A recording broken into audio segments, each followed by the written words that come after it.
Welcome to A edu के हमारे इस यूट्यूब चैनल में आप सभी का स्वागत है। तो चलिए हम इस करेंट अफेयर्स के सेशन को हम लोग आगे बढ़ाते हैं। तो जनवरी 2022 में केंद्रीय स्वास्थ्य एवं परिवार कल्याण मंत्री मनसुख मंडाविया के द्वारा कोविड-19 टीकाकरण अभियान के 1 बरस पूरा होने पर एक डाक टिकट जारी किया गया। तो जनवरी 2022 में केंद्रीय स्वास्थ्य एवं परिवार कल्याण मंत्री मनसुख मंडाविया ने कोविड-19 टीकाकरण अभियान के एक बरस पूरा होने पर डाक टिकट जारी किया। भारत में टीकाकरण अभियान की शुरुआत कब हुई थी? 16 जनवरी 2021 से। तो भारत में टीकाकरण अभियान की शुरुआत 16 जनवरी 2021 से हुई थी। 16 जनवरी 2022 तक भारत में कुल 156 करोड़ लोगों को खुराक पड़ चुकी थी। तो 16 जनवरी 2022 तक भारत में कुल टीकों की खुराक जो थी 156 करोड़ पड़ चुकी थी। भारत में बूस्टर डोज देने की शुरुआत कब हुई? 10 जनवरी 2022 से। तो भारत में बूस्टर डोज देने की शुरुआत 10 जनवरी 2022 से हुई। नेक्स्ट है चिंतामणि पद्य नाटकम। इम्पॉर्टेंट है, इस पर प्रतिबंध लगा दिया गया। चिंतामणि पद्य नाटकम, तो इम्पॉर्टेंट है चिंतामणि पद्य नाटकम, इस पर प्रतिबंध लगा दिया गया। कब? 17 जनवरी 2022 को आंध्र प्रदेश के द्वारा। तो आंध्र प्रदेश में 17 जनवरी 2022 को इसे प्रतिबंध लगा दिया। इसकी खासियत क्या थी कि 1920 ईस्वी में प्रसिद्ध नाटककार कल्लापुरी नारायण राव के द्वारा यह एक लिखित प्रसिद्ध नाटक थी। तो यह जो चिंतामणि पद्य नाटकम था वह 1920 ईस्वी में प्रसिद्ध नाटककार कल्लापुरी नारायण के द्वारा लिखा गया एक प्रसिद्ध नाटक था। 2021 में इसका शताब्दी वर्ष मनाया गया। तो 2021 में इसका शताब्दी वर्ष मनाया गया, अर्थात 100 वर्ष पूरा होने का जो वर्ष है वह मनाया गया। अब है कि इस नाटक में किस चीज़ पर प्रकाश डाला गया है? तो इस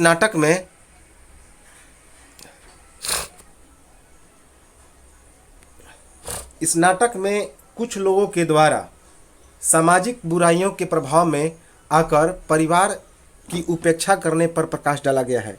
कि कुछ लोग क्या करते हैं कि सामाजिक बुराइयों के प्रभाव में आकर अपने परिवार की उपेक्षा करते हैं। तो उसी पर यह प्रकाश डाला गया है चिंतामणि पद्य नाटकम में। तो चिंतामणि पद्य नाटकम क्या है? इस पर प्रतिबंध लगा दिया गया। किसके द्वारा? 17 जनवरी 2022 को हैदराबाद के द्वारा। यह हैदराबाद का एक ग्रंथ था और हैदराबाद के ही नाटककार थे जिनका नाम था 1920 ईस्वी में प्रसिद्ध नाटककार कल्लापुरी नारायण राव। उन्होंने ही इस प्रसिद्ध नाटक को लिखा था और 2021 में इसका शताब्दी वर्ष मनाया गया और इस पर प्रतिबंध लगा दिया गया। इसमें कुछ लोगों के द्वारा सामाजिक प्रभाव में आकर परिवार की उपेक्षा करने का वर्णन है।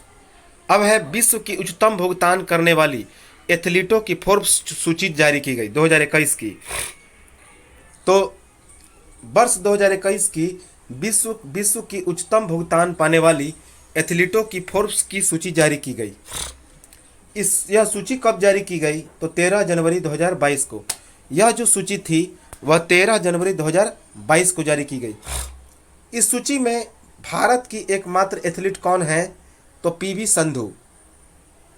तो इस सूची में भारत की एकमात्र एथलीट है पीवी सिंधु, जो कि 7वें स्थान पर है। कौन सी स्थान पे? तो 7वें स्थान पर। और इनके पास कुल कितनी संपत्ति है? तो $7.2 मिलियन। 7.2 million dollar. टॉप 10 में 5 टेनिस खिलाड़ी हैं। इस विश्व की उच्चतम भुगतान वाली एथलीटों की फोर्ब्स सूची 2021 में टॉप 5 में केवल टेनिस की खिलाड़ी हैं। जो टॉप 5 हैं उनमें केवल टेनिस की खिलाड़ी हैं। 2 गोल्फर हैं, एक जिम्नास्ट है, एक बैडमिंटन और एक बास्केटबॉल के खिलाड़ी हैं। तो एक जिम्नास्ट, एक बैडमिंटन, एक बास्केटबॉल, 2 गोल्फर और 5 टेनिस की खिलाड़ी हैं जो टॉप 5 में हैं। वर्ष 2021 में विश्व के सबसे ज़्यादा भुगतान पाने वाली महिलाओं की कमाई कितनी हो गई? तो 167 मिलियन डॉलर। तो वर्ष 2021 में विश्व के जो 10 शुरू के जो 10 सबसे ज़्यादा भुगतान पाने वाली महिलाएं हैं एथलीटों में, उनकी जो कमाई है वह 167 मिलियन डॉलर है, जो 2020 के मुकाबले वर्ष 2020 के मुकाबले कितना ज़्यादा है? तो 23% ज़्यादा है। कितना? 23%। इस विश्व की उच्चतम भुगतान वाली एथलीटों की फोर्ब्स की सूची 2021 में पहले स्थान पर कौन है? तो सबसे ज़्यादा वेतन पाने वाली है एथलीट कौन? Naomi Osaka. नाओमी ओसाका जो कि जापान की एक टेनिस खिलाड़ी है। क्या है? तो ये जापान की एक टेनिस खिलाड़ी है जो विश्व की सबसे ज़्यादा भुगतान पाने वाली एथलीट है। दूसरे स्थान पर है अमेरिका की टेनिस खिलाड़ी सेरेना विलियम्स। दूसरे स्थान पर है अमेरिका की टेनिस स्टार सेरेना विलियम्स। तीसरे स्थान पर सेरेना विलियम्स की बहन वीनस विलियम्स, यह भी अमेरिका की क्या है? तो टेनिस स्टार है। तो तीसरे स्थान पर सबसे ज़्यादा कमाई करने के मामले में एथलीट है वीनस विलियम्स अमेरिका की। और चौथे स्थान पर है सिमोन बाइल्स जो अमेरिका के जिम्नास्ट हैं। चौथे स्थान पर सिमोन बाइल्स जो कि अमेरिका के जिम्नास्ट हैं। नेक्स्ट है कि भारतीय हॉकी खिलाड़ी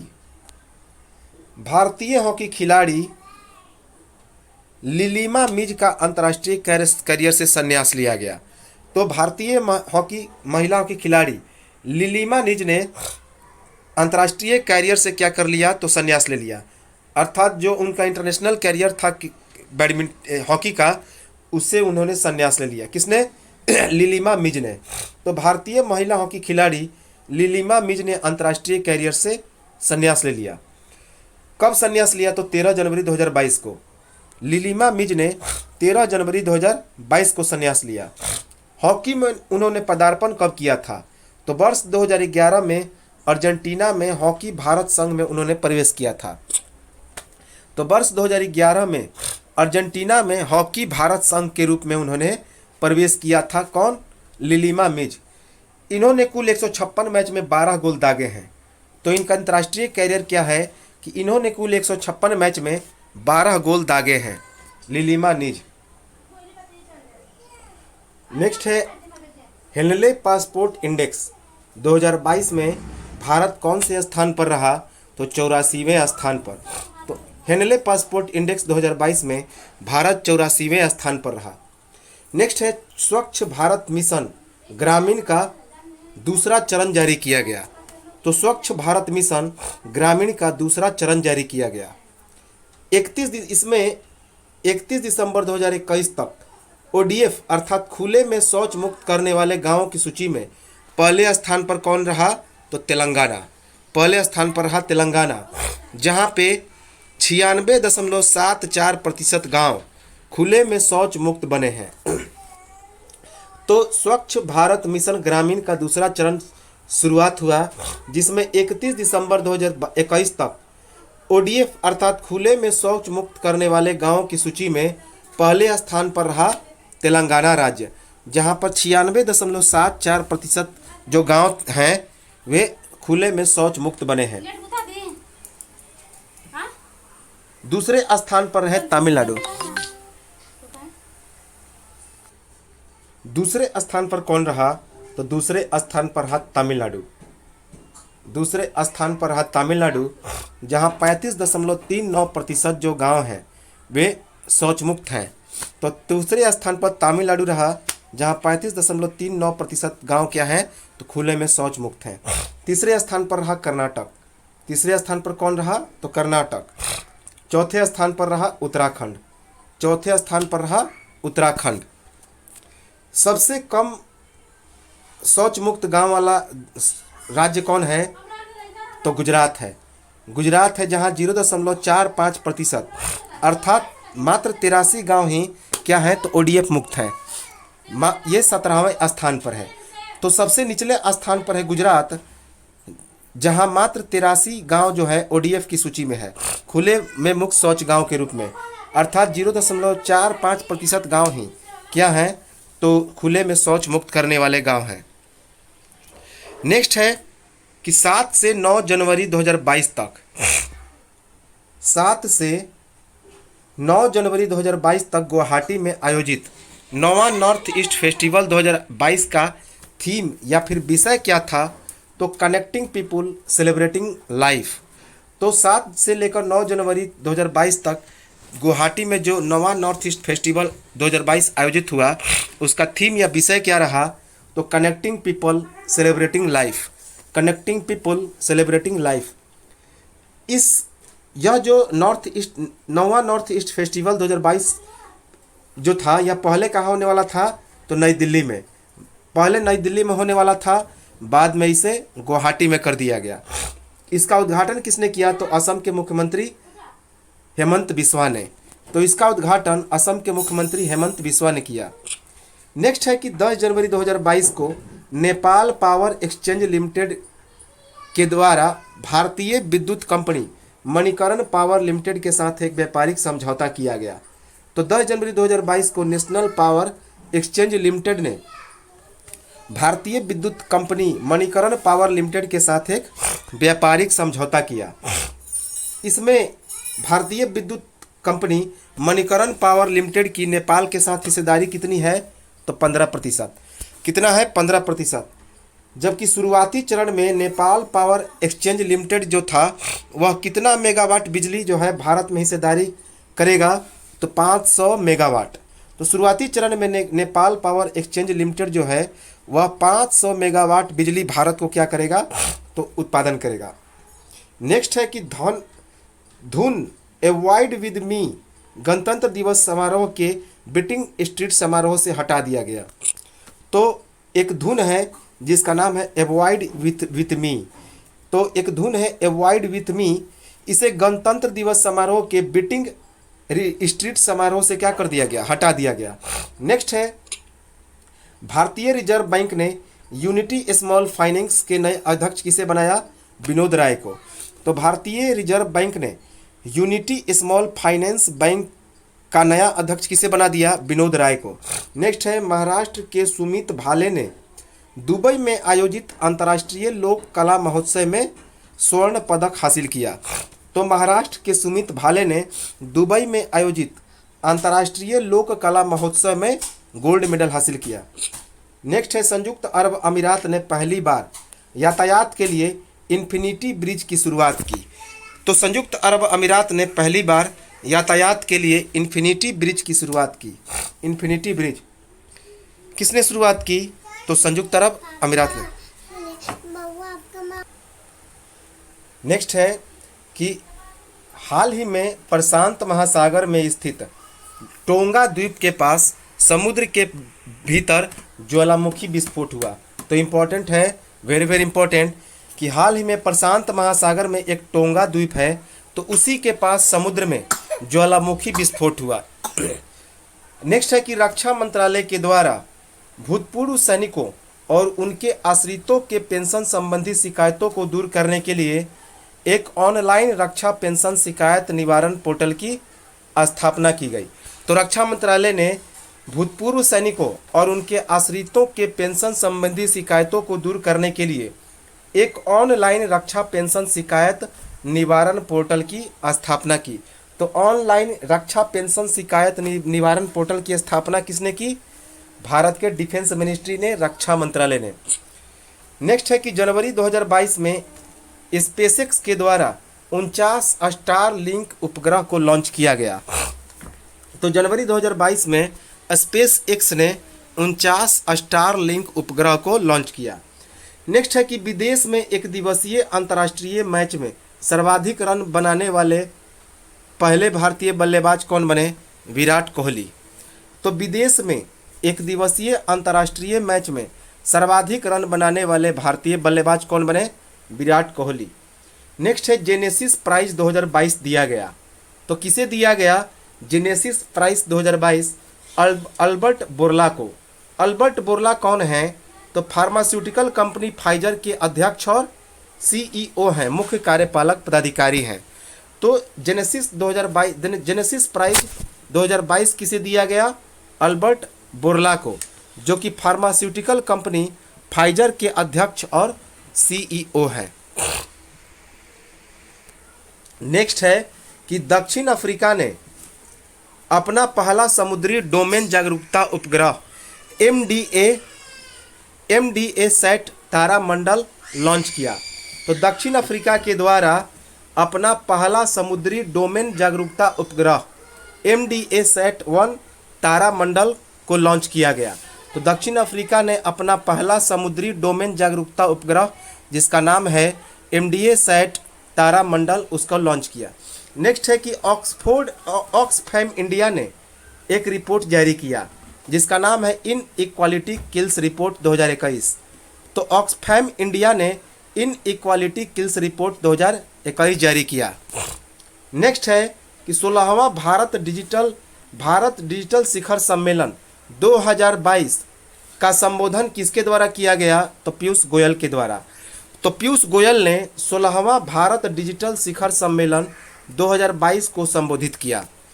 नेक्स्ट है कि नई दिल्ली पुलिस के द्वारा अपना एक पॉडकास्ट लॉन्च किया गया जिसका नाम क्या है? तो किस्सा खाकी का। तो नई दिल्ली की पुलिस ने अपना पहला पॉडकास्ट लॉन्च किया जिसका नाम है किस्सा खाकी का। वेरी वेरी इंपॉर्टेंट है किस्सा खाकी का। नेक्स्ट है कि एक महीने में 92.6 करोड़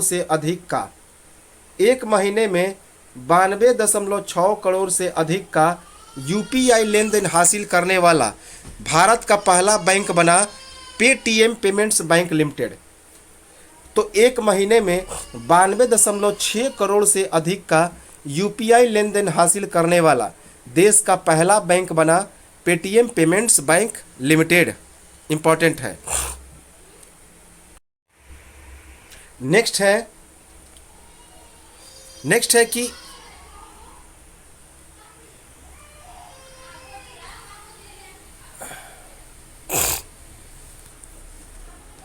नेक्स्ट है 2021 में इंदिरा गांधी राष्ट्रीय उड़ान अकादमी ने 19,000 घंटों के उड़ान का रिकॉर्ड बनाया। तो 2021 में इंदिरा गांधी राष्ट्रीय उड़ान अकादमी ने 19,000 घंटों के उड़ान का रिकॉर्ड बनाया। नेक्स्ट है कि 2 से लेकर 9 जनवरी 2022 के बीच एक शतरंज प्रतियोगिता संपन्न हुआ जिसका नाम था बैरागनी कप 2022। तो उसका खिताब का विजेता कौन रहा? रोहित ललित बाबू। तो 2 से लेकर 9 जनवरी 2022 के बीच संपन्न शतरंज प्रतियोगिता बैरागनी कप 2022 के खिताब के विजेता कौन रहे? तो रोहित ललित बाबू। तो रोहित ललित बाबू ने वर्ष 2022 में जो 2 जनवरी से 9 जनवरी के बीच हुआ शतरंज प्रतियोगिता बैरागनी कप 2022 का खिताब जीत लिया। यह कहाँ पे हुआ था? तो इटली के कैटोलिका में। तो यह जो शतरंज प्रतियोगिता बैरागनी कप 2022 हुआ इटली के कैटोलिका में आयोजित हुआ था। नेक्स्ट है कि जनवरी 2022 में पहली बार मनुष्य के सूअर का हृदयारोपण कहाँ पे किया गया?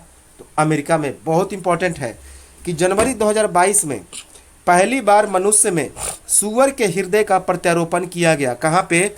अमेरिका में। इंपॉर्टेंट है। नेक्स्ट है कि दिसंबर 2021 के लिए ICC men's player of the month किसे चुना गया? तो न्यूजीलैंड के एजाज पटेल को।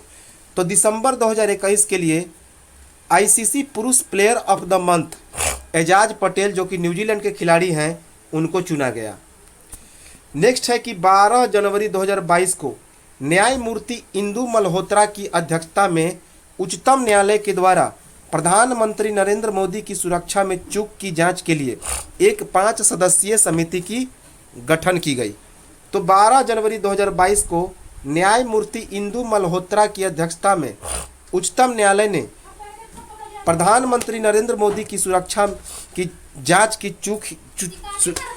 की चूक की जांच हेतु एक 5 सदस्यीय समिति का गठन किया। नेक्स्ट है कि भारत के शीर्ष अंकशास्त्री जेसी चौधरी ने हाल ही में अंकशास्त्र के सबसे बड़े पाठ का विश्व रिकॉर्ड बनाया। तो भारत के शीर्ष अंकशास्त्री जेसी चौधरी ने हाल ही में अंकशास्त्र के सबसे बड़े पाठ का वर्ल्ड रिकॉर्ड बनाया, विश्व रिकॉर्ड बनाया। नेक्स्ट है कि रिलायंस इंडस्ट्रीज ने न्यूयॉर्क स्थित premium luxury hotel Mandarin oriental में 73.37% की हिस्सेदारी के अधिग्रहण की घोषणा की। तो रिलायंस इंडस्ट्रीज ने न्यूयॉर्क में स्थित premium luxury hotel Mandarin oriental में 73.37% के हिस्सेदारी के अधिग्रहण की घोषणा की। नेक्स्ट है कि 2 नवंबर 2021 से लेकर 7 जनवरी 2022 तक भारत का पहला बहुआयामी साहसिक खेल कहाँ पे संपन्न हुआ? तो फ्रांस में। तो नवंबर 2021 से लेकर 7 जनवरी 2022 तक भारत का पहला बहुआयामी साहसिक खेल कहाँ पे संपन्न हुआ? तो फ्रांस में। नेक्स्ट है एक किताब लिखा गया, इस पुस्तक का नाम था द $10 ट्रिलियन ड्रीम। किसने लिखा? सुभाष चंद्र गर्ग ने। तो द $10 ट्रिलियन ड्रीम के लेखक कौन है? सुभाष चंद्र गर्ग। याद रखेंगे, इंपॉर्टेंट किताब है। नेक्स्ट है कि चीन के वैज्ञानिकों ने धरती पर कृत्रिम चंद्रमा का निर्माण किया। चीन के वैज्ञानिकों ने धरती पर कृत्रिम चंद्रमा का निर्माण किया। नेक्स्ट करंट अफेयर्स है इंपॉर्टेंट कि भारत सरकार ने अब 24 जनवरी के जगह 23 जनवरी से गणतंत्र दिवस मनाने का फैसला किया। तो भारत सरकार ने 24 जनवरी की जगह अब 23 जनवरी को गणतंत्र दिवस मनाने का फैसला किया। नेक्स्ट है कि जनवरी 2022 में भारतीय महिला हॉकी टीम की नई कप्तान कौन बनी? सविता पुनिया। तो जनवरी 2022 में भारतीय महिला हॉकी टीम की नई कप्तान कौन बनी? तो सविता पुनिया बनी। नेक्स्ट है कि गूगल ने भारतीय एयरटेल में 1.28% हिस्सेदारी के लिए $1 अरब का निवेश किया। तो इम्पॉर्टेंट है कि गूगल ने भारतीय एयरटेल में 1.28% की हिस्सेदारी के लिए $1 अरब का निवेश किया। नेक्स्ट है कि हिंदुस्तान एरोनॉटिक्स लिमिटेड ने उन्नत हल्के हेलीकॉप्टर ALH Mk3 के निर्यात के लिए मॉरिशस के साथ एक समझौता ज्ञापन पर हस्ताक्षर किया। तो हिंदुस्तान एरोनॉटिक्स लिमिटेड ने एक हल्के हेलीकॉप्टर जिसका नाम है ALH Mk3, तो उसके निर्यात के लिए मॉरिशस के साथ समझौता ज्ञापन पर हस्ताक्षर किया। नेक्स्ट है एक पुस्तक है, पुस्तक का नाम है Bose the untold story of an inconvenient nationalist. तो पुस्तक Bose the untold story of an inconvenient nationalist, इसके लेखक कौन है? तो चंद्रचूड़ घोष। तो चंद्रचूड़ घोष ने एक महत्वपूर्ण किताब जिसका नाम है Bose the untold story of an inconvenient nationalist, यह किताब सुभाष चंद्र बोस के ऊपर लिखा गया है चंद्रचूड़ घोष के द्वारा।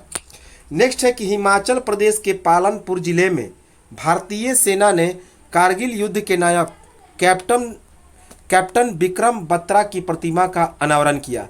तो हिमाचल प्रदेश के पालनपुर जिले में भारतीय सेना ने कारगिल युद्ध के नायक कैप्टन विक्रम बत्रा की प्रतिमा का अनावरण किया। नेक्स्ट है कि 21 जनवरी 2022 को हिमाचल प्रदेश और हरियाणा के बीच आदि बद्री बांध के निर्माण के संबंध में एक समझौता ज्ञापन पर हस्ताक्षर किया गया। तो 21 जनवरी 2022 को हिमाचल प्रदेश और हरियाणा ने आदि बद्री बांध के निर्माण को लेकर एक समझौता ज्ञापन पर हस्ताक्षर किए। इस बांध के निर्माण में कितनी लागत निर्धारित की गई? तो 215.33 करोड़। तो इस बांध के निर्माण में कितनी लागत की निर्धारण की गई? 215.33 करोड़। यह कितने क्षेत्रफल पे बनाया जा रहा है? तो 31 हेक्टेयर पर। कितना? 31 हेक्टेयर पर। इस बांध को 31 हेक्टेयर के क्षेत्रफल पर बनाया जाएगा। इस बांध की चौड़ाई कितनी है? 101 मीटर। इस बांध की चौड़ाई 101 मीटर है और ऊंचाई की बात की जाए तो 20.5 मीटर। इसकी ऊंचाई 20.5 मीटर है। पानी के भंडारण की बात की जाए तो 224 हेक्टेयर इसमें पानी का भंडारण किया जाएगा। तो 224 हेक्टेयर के क्षेत्रफल में इसमें पानी का भंडारण किया जाएगा, जिसमें कि 61 हेक्टेयर हिमाचल प्रदेश के लिए रहेगा और 163 हेक्टेयर हरियाणा के लिए। तो इस 224 हेक्टेयर में 61 हेक्टेयर हिमाचल प्रदेश का हिस्सा रहेगा, जबकि 163 हेक्टेयर हरियाणा का हिस्सा रहेगा। नेक्स्ट है the American express golf tournament 2022 का आयोजन हुआ। तो the American express golf tournament 2022 का आयोजन हुआ। इसके विजेता कौन रहे? तो हडसन स्वॉफोर्ड, कहाँ के? अमेरिका के। तो इसके विजेता, ये सभी अमेरिकन गोल्फर हैं, तो इसके जो विजेता रहे ये हडसन स्वॉफोर्ड रहे, कहाँ के? ये अमेरिका के गोल्फर हैं। चूँकि ये गोल्फ का खेल है तो जाहिर सी बात है सभी गोल्फर होंगे। दूसरे स्थान पर टॉम होजे रहे, ये भी अमेरिका के। तो दूसरे स्थान पर अमेरिकन गोल्फर टॉम होजे रहे, जबकि तीसरे स्थान पर 3 खिलाड़ी संयुक्त रूप से रहे। कौन कौन? ब्रायन हरमन, ली होजेस और लेंटो ग्रिफिथ। ये तीनों अमेरिकन गोल्फर संयुक्त रूप से तीसरे स्थान पर रहे। कौन कौन? ब्रायन हरमन, ली होजेस और लेंटो ग्रिफिथ। नेक्स्ट है राष्ट्रीय पर्यटन दिवस 2022 मनाया गया। तो इम्पोर्टेंट है, राष्ट्रीय पर्यटन दिवस 2022 मनाया गया। कितने तारीख को? तो 25 जनवरी 2022 को। तो 25 जनवरी 2022 को राष्ट्रीय पर्यटन दिवस 2022 मनाया गया। इस राष्ट्रीय पर्यटन दिवस 2022 का थीम या विषय क्या रहा? तो ग्रामीण और सामुदायिक केंद्रित पर्यटन। तो राष्ट्रीय पर्यटन दिवस 2022 का थीम या विषय रहा ग्रामीण और सामुदायिक केंद्रित पर्यटन। भारत में 1958 में एक भारत सरकार के द्वारा पर्यटन विभाग की स्थापना की गई थी। तो 1958 ईस्वी में भारत सरकार के द्वारा पर्यटन विभाग की स्थापना की गई थी। नेक्स्ट है, एक समानता की प्रतिमूर्ति अर्थात स्टैच्यू ऑफ इक्वालिटी का अनावरण किया गया। किसके द्वारा? तो प्रधानमंत्री नरेंद्र मोदी के द्वारा। तो समानता की प्रतिमूर्ति अर्थात स्टैच्यू ऑफ इक्वालिटी का अनावरण किया गया। किसके द्वारा? तो भारत के प्रधानमंत्री नरेंद्र मोदी के द्वारा। कब अनावरण किया गया? तो 5 फरवरी 2022 को। 5 फरवरी 2022 को भारत के प्रधानमंत्री नरेंद्र मोदी के द्वारा इस स्टैच्यू ऑफ इक्वालिटी का अनावरण किया गया। यह क्या है? तो रामानुजाचार्य की, तो यह जो स्टैच्यू ऑफ इक्वालिटी है 11वीं सदी के महान संत और महान समाज सुधारक रामानुजाचार्य की यह एक प्रतिमा है। तो 11वीं सदी के महान संत और महान समाज सुधारक रामानुजाचार्य की यह एक प्रतिमा है। यह, इसकी ऊंचाई कितनी है? 216 मीटर। यह जो प्रतिमा है 216 मीटर ऊंचा है और यह 75 एकड़ के क्षेत्रफल में बनाया गया। कितना? 75 एकड़ में। इसमें कितनी लागत आई? तो 1000 करोड़। इसमें 1000 करोड़ की लागत आई। इसके आंतरिक भाग का निर्माण 120 किलोग्राम सोने से हुआ, जो इनके रामानुजाचार्य के 120 वर्ष की यात्रा के लिए क्या है? तो यात्रा के बारे में बताता है। तो इनके आंतरिक भाग का निर्माण 120 किलोग्राम के सोने से किया गया, जो इनके 120 वर्ष की यात्रा को बताता है। रामानुजाचार्य का जो जन्म हुआ था वह 1017 ईस्वी में तमिलनाडु के पेरम्बूर जिले में हुआ था। तो रामानुजाचार्य का जन्म 1017 ईस्वी में तमिलनाडु के पेरम्बूर जिले में हुआ था। अब ये जो जितना खर्च हो रहा है समानता की प्रतिमूर्ति बनाने में, अगर कुछ रोजगार पे खर्च होता तो बच्चों का कल्याण होता। खैर, नेक्स्ट है इंपॉर्टेंट,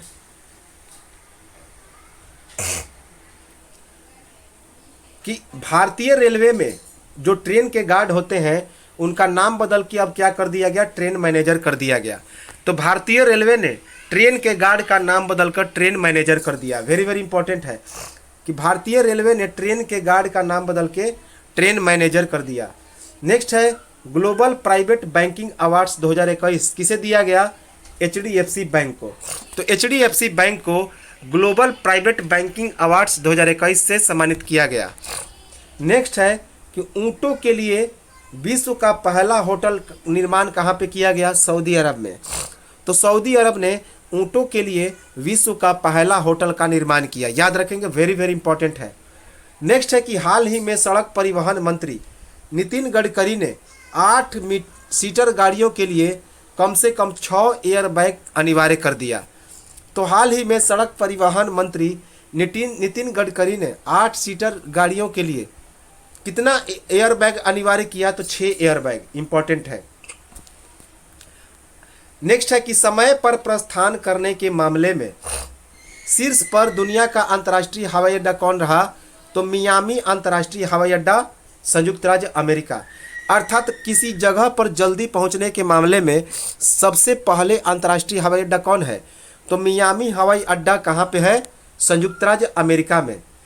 दूसरे स्थान पर रहा फुकुओका हवाई अंतर्राष्ट्रीय हवाई अड्डा जापान। दूसरे स्थान पर फुकुओका अंतर्राष्ट्रीय हवाई अड्डा जापान रहा। और तीसरे स्थान पर जापान का ही एक अंतर्राष्ट्रीय हवाई अड्डा होनेडा हवाई अड्डा रहा। तो तीसरे स्थान पर जापान का ही एक अंतर्राष्ट्रीय हवाई अड्डा है हानेडा हवाई अड्डा, वह तीसरे स्थान पर रहा।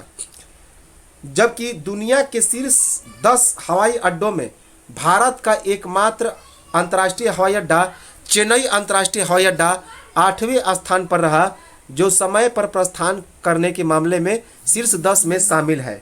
याद रखेंगे शीर्ष 10 में क्या है तो शामिल है। तो दुनिया के शीर्ष 10 हवाई अड्डों में भारत का एकमात्र अंतर्राष्ट्रीय हवाई अड्डा कौन रहा? तो चेन्नई अंतर्राष्ट्रीय हवाई अड्डा, जो 8वें स्थान पर रहा जल्दी पहुंचाने के मामले में। नेक्स्ट है कचाई लेमन फेस्टिवल 2022 का आयोजन किया गया। कहाँ पे? तो पूर्वोत्तर भारत में मणिपुर में। तो कचाई लेमन फेस्टिवल 2022 का आयोजन कहाँ पे हुआ? तो मणिपुर में। इंपॉर्टेंट है।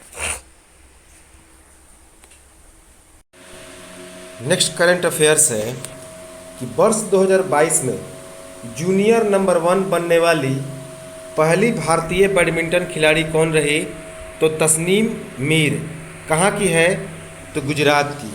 तो वर्ष 2022 में जूनियर नंबर 1 बनने वाली पहली भारतीय बैडमिंटन खिलाड़ी कौन बनी? तस्नीम मीर। कहाँ की है? गुजरात की। नेक्स्ट है कि भारतीय ऐतिहासिक अनुसंधान परिषद अर्थात ICHR के नए अध्यक्ष कौन बने हैं? राघवेंद्र तंवर। तो भारतीय ऐतिहासिक अनुसंधान परिषद अर्थात ICHR के नए अध्यक्ष कौन बने हैं? राघवेंद्र तंवर। नेक्स्ट है कि कोरोना का नया वेरिएंट नियोकोव, इसकी खोज किसने की? तो चाइना ने। तो कोरोना का नया वेरिएंट नियोकोव की खोजकर्ता कौन रहा? चाइना। इसकी खोज की चीन ने। अगला करंट अफेयर्स है भारतीय समाचार पत्र दिवस 2022 मनाया गया। कब? 29 जनवरी 2022 को। तो 29 जनवरी 2022 को भारतीय समाचार पत्र दिवस मनाया गया।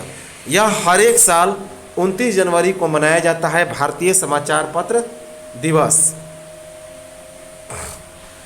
नेक्स्ट है कि अंतर्राष्ट्रीय प्रलय स्मरण दिवस। अंतर्राष्ट्रीय प्रलय स्मरण दिवस कब मनाया गया? तो 27 जनवरी 2022 को। तो 27 जनवरी 2022 को अंतर्राष्ट्रीय प्रलय स्मरण दिवस मनाया गया। नेक्स्ट है कि मलेशिया के एयर एशिया समूह ने अपने सूचीबद्ध होल्डिंग कंपनी एयर एशिया का नाम बदल कर क्या रख दिया? तो कैपिटल ए रख दिया। वेरी वेरी इंपॉर्टेंट है कि मलेशिया के एयर एशिया समूह ने अपने सूचीबद्ध होल्डिंग कंपनी एयर एशिया का नाम बदल के क्या रख दिया? Capital A. याद रखेंगे कैपिटल ए। एक पुस्तक है a little book of India. A little book of India, इस किताब के लेखक कौन है? Ruskin Bond. तो a little book of India किताब लिखा गया, किसने लिखा? रस्किन बॉन्ड ने। नेक्स्ट है कि ये किताब का प्रकाशन किया गया the angles of Kailash. The angles of Kailash, इस किताब के लेखक कौन है? सबीरा प्रसाद। तो इस किताब की रचना किसने की? सबीरा प्रसाद ने। नेक्स्ट है कि नासा के अंतर्राष्ट्रीय वायु एवं अंतरिक्ष कार्यक्रम अर्थात IASP को पूरा करने वाली पहली भारतीय कौन रही? तो आंध्र प्रदेश की जानवी डांगेती। तो आंध्र प्रदेश की जानवी डांगेली नासा के अंतर्राष्ट्रीय वायु एवं अंतरिक्ष कार्यक्रम अर्थात IASP को पूरा करने वाली पहली भारतीय बनी। कहाँ की है? आंध्र प्रदेश की। आंध्र प्रदेश की। ये आंध्र प्रदेश की 19 वर्षीय बालिका है। आंध्र प्रदेश की 19 वर्षीय बालिका है। कौन? जानवी डांगेली। नेक्स्ट है कि राष्ट्रीय बालिका दिवस नेक्स्ट है कि विश्व के शीर्ष गेम पब्लिशर कंपनी ब्लिजार्ड को माइक्रोसॉफ्ट ने 68.7 अरब डॉलर में खरीदा। तो विश्व की सबसे शीर्ष गेम पब्लिशर कंपनी है ब्लिजार्ड, तो उसे माइक्रोसॉफ्ट ने कितने में खरीदा है? तो 68.7 अरब डॉलर में। नेक्स्ट करंट अफेयर्स है कि राष्ट्रीय बालिका दिवस 2022 के अवसर पर संस्कृति मंत्रालय ने एक रंगोली उत्सव उमंग का आयोजन किया। कौन सा रंगोली उत्सव उमंग? तो राष्ट्रीय बालिका दिवस 2022 के अवसर पर संस्कृति मंत्रालय ने रंगोली उत्सव उमंग का आयोजन किया। नेक्स्ट है कि AVGC centre park of excellence launch करने वाला देश का पहला राज्य कौन बना? तो कर्नाटक। तो AVGC centre park of excellence launch करने वाला देश का पहला राज्य कर्नाटक बना। नेक्स्ट है कि खेलो इंडिया कार्यक्रम के तहत लद्दाख को उसका पहला ओपन सिंथेटिक ट्रैक और फुटबॉल टर्फ की प्राप्ति हुई। तो खेलो इंडिया कार्यक्रम के तहत पहला ओपन सिंथेटिक ट्रैक और फुटबॉल टर्फ किसे प्राप्त होगा? तो लद्दाख में निर्माण हुआ। याद रखेंगे, पहला ओपन सिंथेटिक ट्रैक और फुटबॉल टर्फ कहाँ पे बनाया गया? तो लद्दाख में खेलो इंडिया कार्यक्रम के तहत। नेक्स्ट है कि जिला स्तरीय सुशासन सूचकांक जारी करने वाला देश का पहला केंद्र शासित प्रदेश कौन बना? तो जम्मू कश्मीर। तो जिला स्तरीय सुशासन सूचकांक जारी करने वाला देश का पहला केंद्र शासित प्रदेश जम्मू कश्मीर बना। नेक्स्ट है एक किताब लिखा गया पुस्तक the legend of Birsa Munda. The legend of Birsa Munda, इस किताब की रचना किसने की? तो दो लोगों ने। तो the legend of Birsa Munda, इस किताब की रचना अंकिता वर्मा और तुहिने सिन्हा ने किया। किसने? अंकिता वर्मा और तुहिने सिन्हा ने। एक किताब है ऑपरेशन खात्मा। तो एक किताब लिखा गया ऑपरेशन खात्मा, इस किताब के लेखक कौन है? तो इस किताब के दो लेखक हैं अश्विनी भटनागर और आरसी गंजू। तो एक किताब लिखा गया ऑपरेशन खात्मा जिसके लेखक हैं अश्विनी भटनागर और आरसी गंजू। नेक्स्ट है कि हरियाणा सरकार ने कौशल रोजगार निगम पोर्टल लॉन्च किया। तो हरियाणा सरकार ने कौशल रोजगार निगम पोर्टल लॉन्च किया। नेक्स्ट है कि भारतीय सेना ने मध्य प्रदेश के मऊ जिले में एक क्वांटम प्रयोगशाला की स्थापना की। तो भारतीय सेना ने मध्य प्रदेश के मऊ जिले में एक क्वांटम प्रयोगशाला की स्थापना की। नेक्स्ट है कि चीन ने ग्लोबल रोबोटिक्स हब बनाने के लिए एक 5 वर्षीय योजना की शुरुआत की। तो चाइना ने ग्लोबल रोबोटिक्स हब बनाने के लिए एक 5 वर्षीय योजना की शुरुआत की। नेक्स्ट है कि all India federation cup carrom tournament 2021 का आयोजन हुआ। तो all India federation cup carrom tournament 2021 का आयोजन हुआ। इसमें महिला खिताब किसने जीता? रश्मि कुमारी ने। तो इसमें महिला खिताब किसने जीता? रश्मि कुमारी ने। जबकि पुरुष खिताब किसने जीता? के श्रीनिवास ने।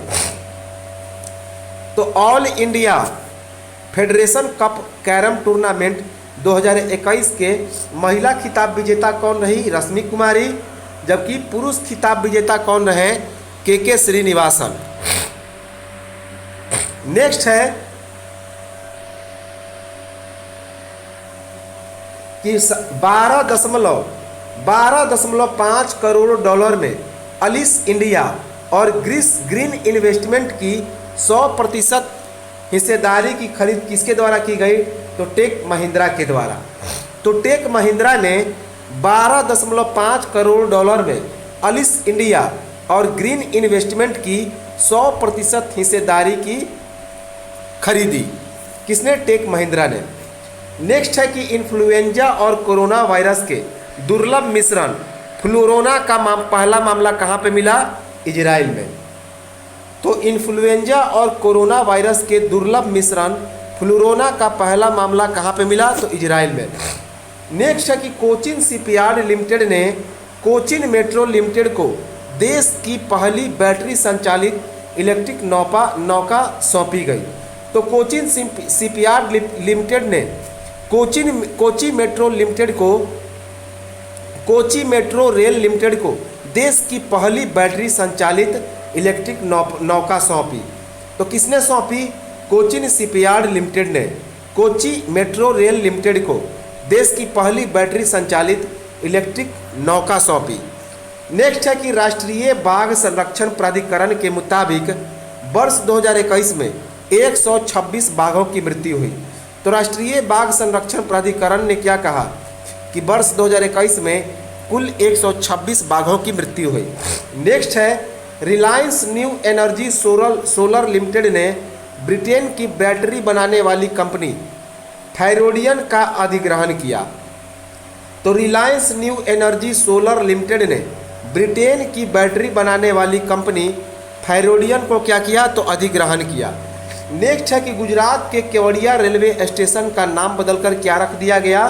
तो उसका नया नाम बदल के एकता नगर रेलवे स्टेशन कर दिया गया।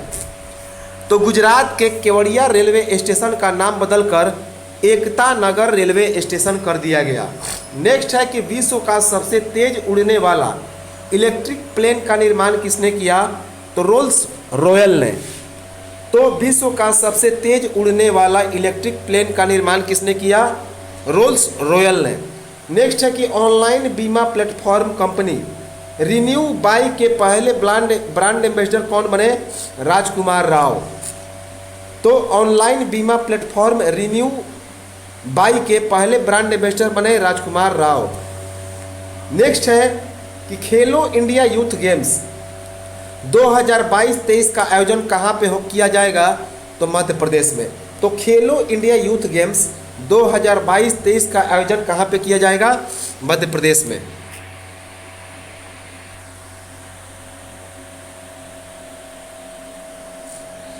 नेक्स्ट है कि महिला सशक्तिकरण को बढ़ावा देने के लिए लीजेंड्स लीग क्रिकेट के ब्रांड एम्बेसडर किसे बनाया गया? झूलन गोस्वामी को। तो महिला सशक्तिकरण को बढ़ावा देने के लिए लीजेंड्स लीग क्रिकेट के ब्रांड एम्बेसडर कौन बने? झूलन गोस्वामी। नेक्स्ट है कि जम्मू कश्मीर में सेवा एवं पर्यटन उद्योग के विकास के लिए भारत सरकार ने संयुक्त अरब अमीरात की कंपनी सेंचुरी फाइनेंशियल सर्विसेज के साथ एक समझौता ज्ञापन पर हस्ताक्षर किया। तो जम्मू कश्मीर में सेवा एवं पर्यटन उद्योग के विकास के लिए भारत सरकार ने संयुक्त अरब अमीरात की कंपनी सेंचुरी फाइनेंशियल सर्विसेज के साथ समझौता ज्ञापन पर हस्ताक्षर किया। नेक्स्ट है कि 6 जनवरी 2022 को भारतीय मानक ब्यूरो अर्थात BIS ने अपना 75वां दिवस मनाया। तो 6 जनवरी 2022 को भारतीय मानक ब्यूरो ने अपना 75वां दिवस मनाया। नेक्स्ट है कि जनवरी 2022 में असम राइफल्स के 20वें महानिरीक्षक कौन बने? तो विकास लखेरा। जनवरी 2022 में असम राइफल्स के 20वें महानिरीक्षक बने विकास लखेरा। नेक्स्ट करंट अफेयर्स है जनवरी 2022 में पंजाब के नए डीजीपी कौन बने? तो बीरेश कुमार भावरा। तो जनवरी 2022 में पंजाब के नए डीजीपी बनाए गए बीरेश कुमार भावरा को। नेक्स्ट है कि जनवरी 2022 में आंध्र प्रदेश की कर्मचारियों की आयु 60 बरस से घटा करके कितनी कर दी गई? तो 62 बरस। तो जनवरी 2022 में आंध्र प्रदेश के कर्मचारियों की आयु 60 बरस से बढ़ा करके 62 बरस कर दिया गया। वेरी वेरी इंपॉर्टेंट है। नेक्स्ट है कि स्वास्थ्य बीमा खरीदने की आवश्यकता के बारे में जागरूकता बढ़ाने के लिए SBI लाइफ इंश्योरेंस ने बहाना छोड़ो टैक्स बचाओ अभियान की शुरुआत की। तो स्वास्थ्य बीमा खरीदने की आवश्यकता के बारे में जागरूकता बढ़ाने के लिए SBI लाइफ इंश्योरेंस ने बहाना छोड़ो टैक्स बचाओ अभियान की शुरुआत की। नेक्स्ट है कि कोविड के ओमिक्रॉन वेरिएंट के बाद इसका नया वेरिएंट डेल्टा क्रॉन कहाँ पे पाया गया? साइप्रस में। तो कोविड के ओमिक्रॉन वेरिएंट के बाद इसका एक नया वेरिएंट सामने आया जिसका नाम था डेल्टा क्रॉन। तो यह डेल्टा क्रॉन कहाँ पे पाया गया? सबसे पहली बार साइप्रस में। नेक्स्ट है कि टेस्ला में कर्मचारी के रूप में नियुक्त होने वाले भारतीय मूल के पहले व्यक्ति कौन बने? तो अशोक अलुसामी। तो अशोक अलुसामी टेस्ला में कर्मचारी के रूप में नियुक्त होने वाले भारतीय मूल के पहले व्यक्ति बने। नेक्स्ट है कि खादी और ग्रामोद्योग आयोग के द्वारा देश की पहली मोबाइल हनी प्रोसेसिंग वैन कहाँ पे लॉन्च की गई? तो गाजियाबाद उत्तर प्रदेश में। तो खादी और ग्रामोद्योग आयोग के द्वारा देश की पहली mobile honey processing van Ghaziabad में लॉन्च हुआ। यह 8 घंटे में 300 किलोग्राम हनी को क्या करेगा? तो प्रोसेस करेगा। तो इसकी क्षमता है 8 घंटे में 300 किलोग्राम हनी को प्रोसेस करने की। नेक्स्ट है कि बैंक ऑफ बड़ौदा के नए ब्रांड एम्बेसडर किसे बनाया गया? तो क्रिकेटर शेफाली वर्मा को। तो बैंक ऑफ बड़ौदा की नई ब्रांड एम्बेसडर कौन बनी है? तो क्रिकेटर शेफाली वर्मा। नेक्स्ट है कि गुजरात सरकार ने स्टूडेंट स्टार्टअप और इनोवेशन पॉलिसी 2.0 लॉन्च किया। तो गुजरात सरकार ने स्टूडेंट स्टार्टअप और इनोवेशन पॉलिसी 2.0 लॉन्च किया। नेक्स्ट है कि UI path automation excellence award 2021 का खिताब किसे मिला? तो साउथ इंडियन बैंक को। तो साउथ इंडियन बैंक को UI path automation excellence award 2021 प्राप्त हुआ। कौन सा? UI path automation excellence award 2021 किसे मिला? साउथ इंडियन बैंक को। नेक्स्ट है कि जनवरी 2022 में मदर टेरेसा मेमोरियल अवार्ड किसे मिला? तो डेनमार्क को। तो जनवरी 2022 में mother Teresa memorial award 2021 Denmark को मिला। नेक्स्ट है कि चीन ने कृत्रिम सूर्य से 17 मिनट तक 7 करोड़ डिग्री सेल्सियस की ऊर्जा निकालकर एक विश्व रिकॉर्ड का निर्माण किया। तो चाइना ने कृत्रिम सूर्य से 17 मिनट तक 7 करोड़ डिग्री सेल्सियस की ऊर्जा निकालकर एक विश्व रिकॉर्ड बनाया। याद रखेंगे, चाइना ने एक कृत्रिम सूरज का भी निर्माण किया है। नेक्स्ट है कि केंद्रीय शिक्षा एवं कौशल विकास मंत्री धर्मेंद्र प्रधान ने 1 जनवरी 2022 को 100 दिवसीय पढ़े भारत अभियान की शुभारंभ की। तो केंद्रीय शिक्षा एवं कौशल विकास मंत्री धर्मेंद्र प्रधान ने 1 जनवरी 2022 को 100 दिवसीय पढ़े भारत अभियान की शुभारंभ की। कौन अभियान? पढ़े भारत। कितने दिनों का यह अभियान है? तो 100 दिनों का। नेक्स्ट है यह अभियान है कि कब से कब तक चला? तो 1 जनवरी 2022 से लेकर यह अभियान 1 जनवरी 2022 से लेकर 10 अप्रैल 2022 तक चला। तो यह जो पढ़े भारत अभियान है यह 1 जनवरी 2022 से लेकर 10 अप्रैल 2022 तक चला। नेक्स्ट है कि तमिलनाडु के द्वारा महिलाओं के लिए एक नई नीति जारी की गई 2021। तो तमिलनाडु के द्वारा महिलाओं के लिए एक नई नीति 2021 जारी की गई। नेक्स्ट है कि मिसेज इंडिया गैलेक्सी अवार्ड 2021 किसे प्राप्त हुआ? निकिता सोकल को। ये मध्य प्रदेश के हरदा जिले की निवासी हैं। तो मिसेज इंडिया गैलेक्सी अवार्ड 2021 किसे प्राप्त हुआ? तो निकिता सोकल को, जो कि मध्य प्रदेश के हरदा जिले की निवासी हैं।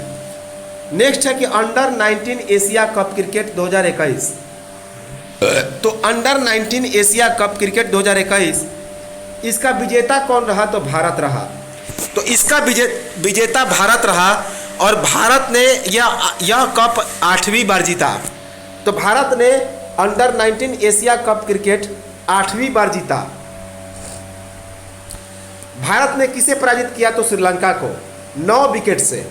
भारत ने श्रीलंका को 9 विकेट से पराजित करके 8वीं बार अंडर 19 एशिया कप क्रिकेट 2021 को जीत लिया। फाइनल कहाँ पे हुआ था? तो दुबई में। इसका फाइनल हुआ था दुबई में। भारत 2012 में केवल नहीं जीता, तो 1989 से इस अंडर 19 एशिया कप की शुरुआत हुई थी, जिसमें भारत ने सब मैचों में सभी कपों में हर एक बरस जीत प्राप्त किया, लेकिन केवल 2012 में नहीं जीता।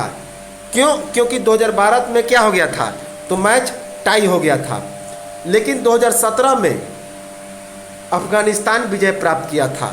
तो अंडर 19 एशिया कप क्रिकेट 2017 में अफगानिस्तान जीता था, जबकि 1989 से जब यह शुरुआत हुआ तो भारत जीतता आ रहा है, और 2012 में केवल एक मैच टाई हो गया था, तो वहाँ पर भारत नहीं जीत पाया था।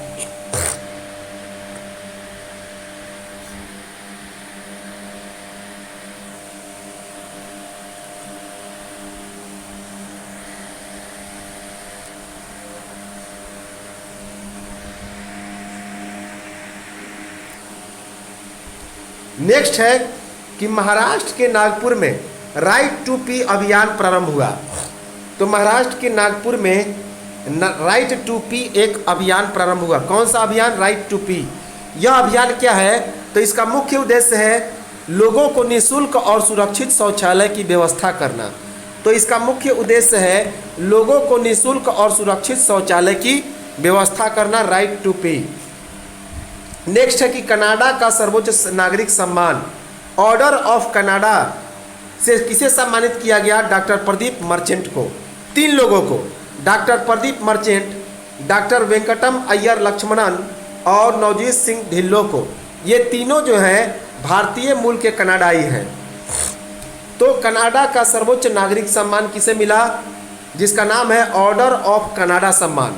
तो कनाडा का सर्वोच्च नागरिक सम्मान ऑर्डर ऑफ कनाडा 3 लोगों को मिला, डॉक्टर प्रदीप मर्चेंट, डॉक्टर वेंकटम अय्यर लक्ष्मणन और नवजोत सिंह ढिल्लो। ये तीनों भारतीय मूल के कनाडाई नागरिक हैं, भारतीय मूल के कनाडाई नागरिक हैं। हाल ही में चर्चा रहा अपतानी कपड़ा उत्पाद का संबंध किस राज्य से है? अरुणाचल प्रदेश से। तो हाल ही में चर्चा रहा अपतानी कपड़ा उत्पाद का संबंध अरुणाचल प्रदेश से है। नेक्स्ट है कि वाइब्रेंट गुजरात ग्लोबल समिट 2022 किया गया। तो वाइब्रेंट गुजरात ग्लोबल समिट 2022 का आयोजन किया गया। कब से कब तक इसका आयोजन हुआ? तो 10 से 12 जनवरी 2022 के बीच गुजरात की राजधानी गांधीनगर में। तो इस वाइब्रेंट गुजरात ग्लोबल समिट 2022 का आयोजन 10 से लेकर 12 जनवरी 2022 को गुजरात की राजधानी गांधीनगर में आयोजित किया गया। कहाँ पे? गुजरात की राजधानी गांधीनगर में। यह कौन सा संस्करण था? तो 10वां। यह 2022 का 10वां संस्करण था। इसका थीम क्या रहा?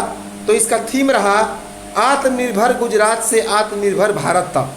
तो इसका जो थीम था आत्मनिर्भर गुजरात से आत्मनिर्भर भारत तक। इस सम्मेलन में कि कौन कौन से देश शामिल हुए हैं? तो 5 देश, रूस, मोजाम्बिक, मॉरिशस, नेपाल और स्लोवेनिया। तो इस समिट में, इस सम्मेलन में 5 देश शामिल हुए हैं, रूस, मोजाम्बिक, मॉरिशस, नेपाल और स्लोवेनिया। यह एक द्विवार्षिक आयोजन है। तो यह कैसा आयोजन है? द्विवार्षिक, अर्थात 2 बरस में यह होने वाला यह आयोजन है।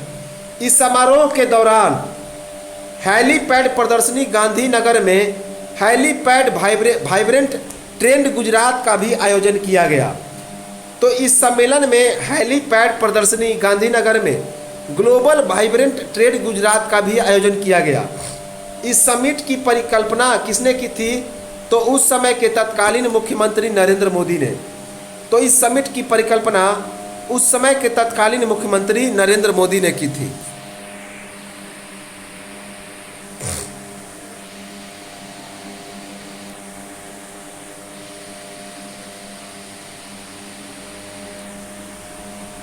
नेक्स्ट है कि हिमाचल प्रदेश देश का पहला एलपीजी युक्त और धुआं मुक्त राज्य घोषित किया गया। तो हिमाचल प्रदेश देश का पहला एलपीजी युक्त और धुआं मुक्त राज्य बन गया। अब है 75 करोड़ सूर्य नमस्कार किया गया। वेरी वेरी इंपॉर्टेंट है। तो 75 करोड़ सूर्य नमस्कार किया गया। कहाँ पे? हैदराबाद में। तो 75 करोड़ सूर्य नमस्कार, इसका उद्घाटन 3 जनवरी 2022 को कहाँ पे किया गया? तो हैदराबाद में। तो इसका उद्घाटन 3 जनवरी 2022 को हैदराबाद में किया गया। इसका उद्घाटन किसने किया? तो इसका उद्घाटन केंद्रीय आयुष मंत्री सर्बानंद सोनोवाल ने किया। तो इसका उद्घाटन केंद्रीय आयुष मंत्री सर्बानंद सोनोवाल ने किया। यह योजना कब से कब तक चला? तो 1 जनवरी 2022 से लेकर 20 फरवरी 2022 तक। तो यह जो योजना था वह 1 जनवरी 2022 से लेकर 20 जनवरी 2022 तक चला।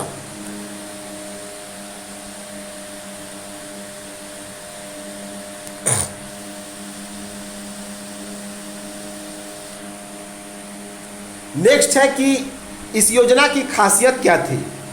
तो यह जो योजना है इसमें भाग लेने वाले लोगों के लिए सूर्य नमस्कार का योग 21 दिनों के लिए दिन में 13 बार निर्धारित किया गया। तो इसमें खासियत क्या रही कि इसमें भाग लेने वाले लोगों के लिए सूर्य का जो नमस्कार है उसका योग 21 दिनों के लिए दिन में 13 बार निर्धारित किया गया। कितना? 13 बार। नेक्स्ट है कि भारतीय चिकित्सा अनुसंधान परिषद ICMR ने ओमिक्रॉन वेरिएंट का पता लगाने वाली पहली स्वदेशी किट ओमिस्योर को मंजूरी प्रदान की। ओमिस्योर का निर्माता कौन है? तो टाटा मेमोरियल डायग्नोस्टिक। तो भारतीय चिकित्सा अनुसंधान परिषद ICMR ने ओमिक्रॉन वेरिएंट का पता लगाने वाली पहली स्वदेशी किट जिसका नाम है ओमिस्योर, तो ओमिस्योर को मंजूरी दी। ओमिस्योर का निर्माण किसने किया? तो टाटा मेडिकल डायग्नोस्टिक ने।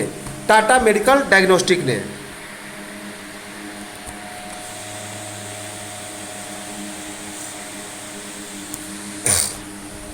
नेक्स्ट है कि 4 जनवरी 2022 को श्रीलंका के मंत्रिमंडल ने भारत के साथ त्रिकोमाली तेल टैंक फार्म को संयुक्त रूप से विकसित करने को मंजूरी प्रदान की।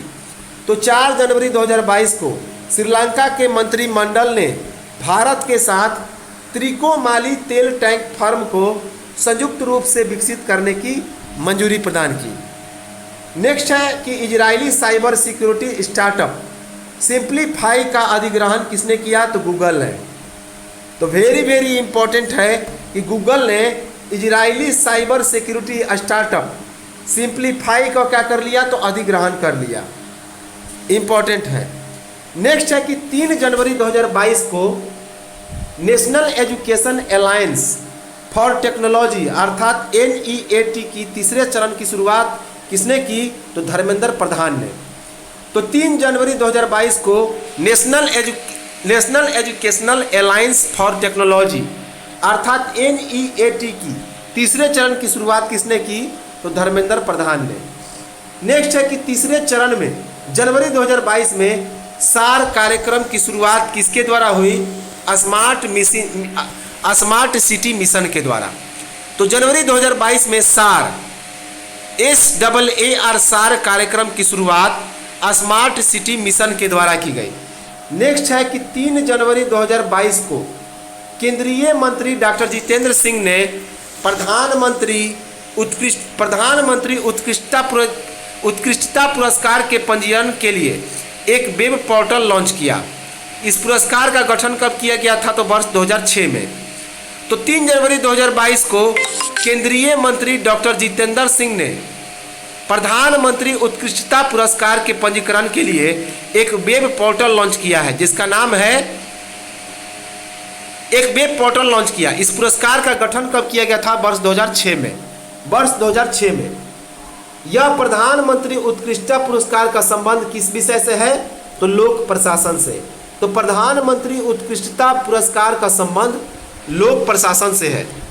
नेक्स्ट है कि US इंडिया बिजनेस काउंसिल के नए अध्यक्ष कौन बने?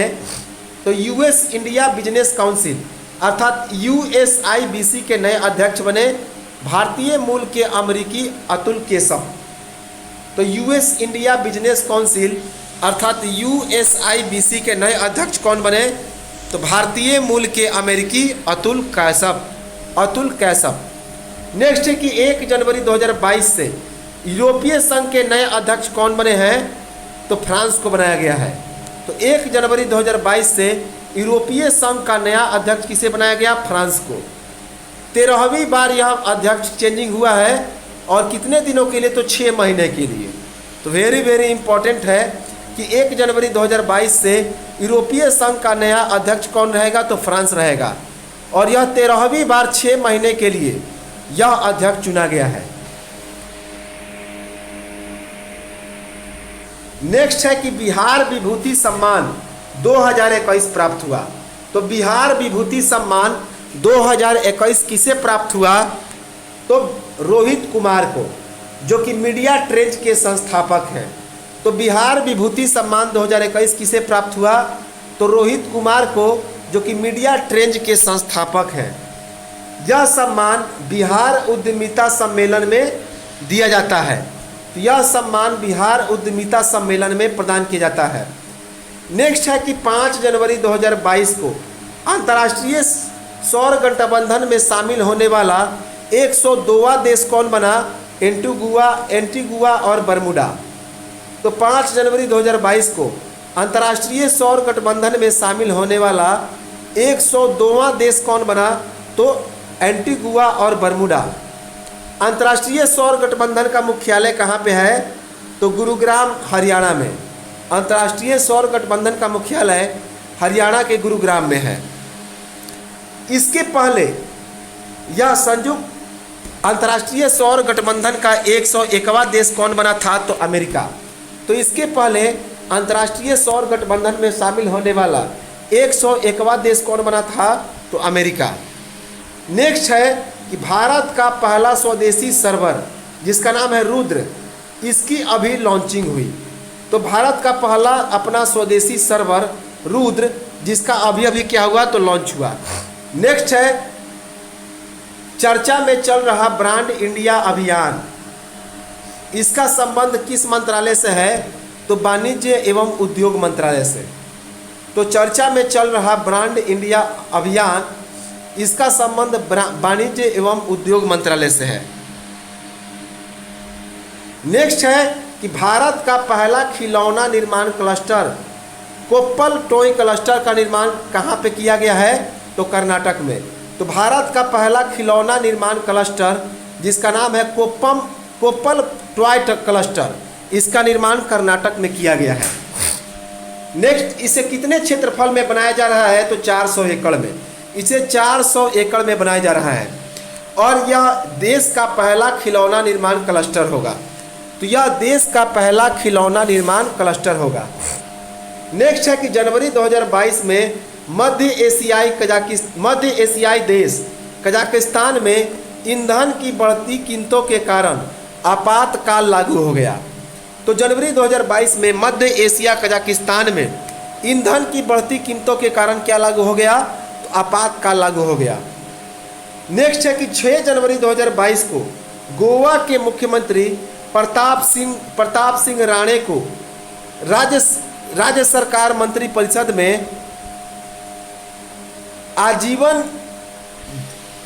कैबिनेट मंत्री का दर्जा दे दी। तो 6 जनवरी 2022 को गोवा के मुख्यमंत्री प्रताप सिंह राणे को गोवा के राज्य मंत्रिपरिषद में आजीवन कैबिनेट मंत्री का दर्जा प्राप्त हो गया। ये जो प्रताप सिंह राणे हैं 11 बार विधायक और 16 बार गोवा के मुख्यमंत्री रह चुके हैं। 11 बार विधायक और 16 बार गोवा के मुख्यमंत्री रह चुके हैं। कौन? तो प्रताप सिंह राणे। इंपॉर्टेंट है।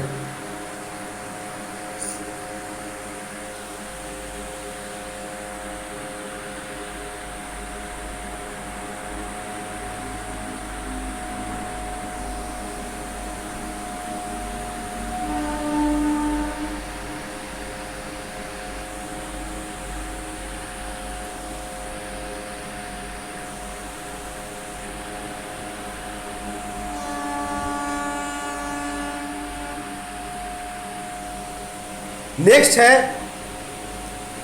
कि एक युद्धाभ्यास किया गया जिसका नाम है सी ड्रैगन 2022। तो सी ड्रैगन 2022 एक युद्धाभ्यास किया गया आयोजन तो सी ड्रैगन 2022 क्या है? तो एक बहुराष्ट्रीय युद्धाभ्यास है, बहुराष्ट्रीय युद्धाभ्यास है। यह युद्धाभ्यास किनके किनके बीच हुआ? भारत, जापान, अमेरिका, दक्षिण कोरिया और कनाडा के नौसेना के द्वारा। तो यह युद्धाभ्यास भारत, जापान, अमेरिका, दक्षिण कोरिया और कनाडा के नौसेनाओं के द्वारा आयोजित किया गया। इसका नेतृत्व किसने किया? तो संयुक्त राज्य अमेरिका ने। तो इसका नेतृत्व संयुक्त राज्य अमेरिका ने किया। और इसका आयोजन कहाँ पे हुआ? तो जनवरी 2022 में प्रशांत महासागर में। तो इसका आयोजन जनवरी 2022 में प्रशांत महासागर में आयोजित किया गया।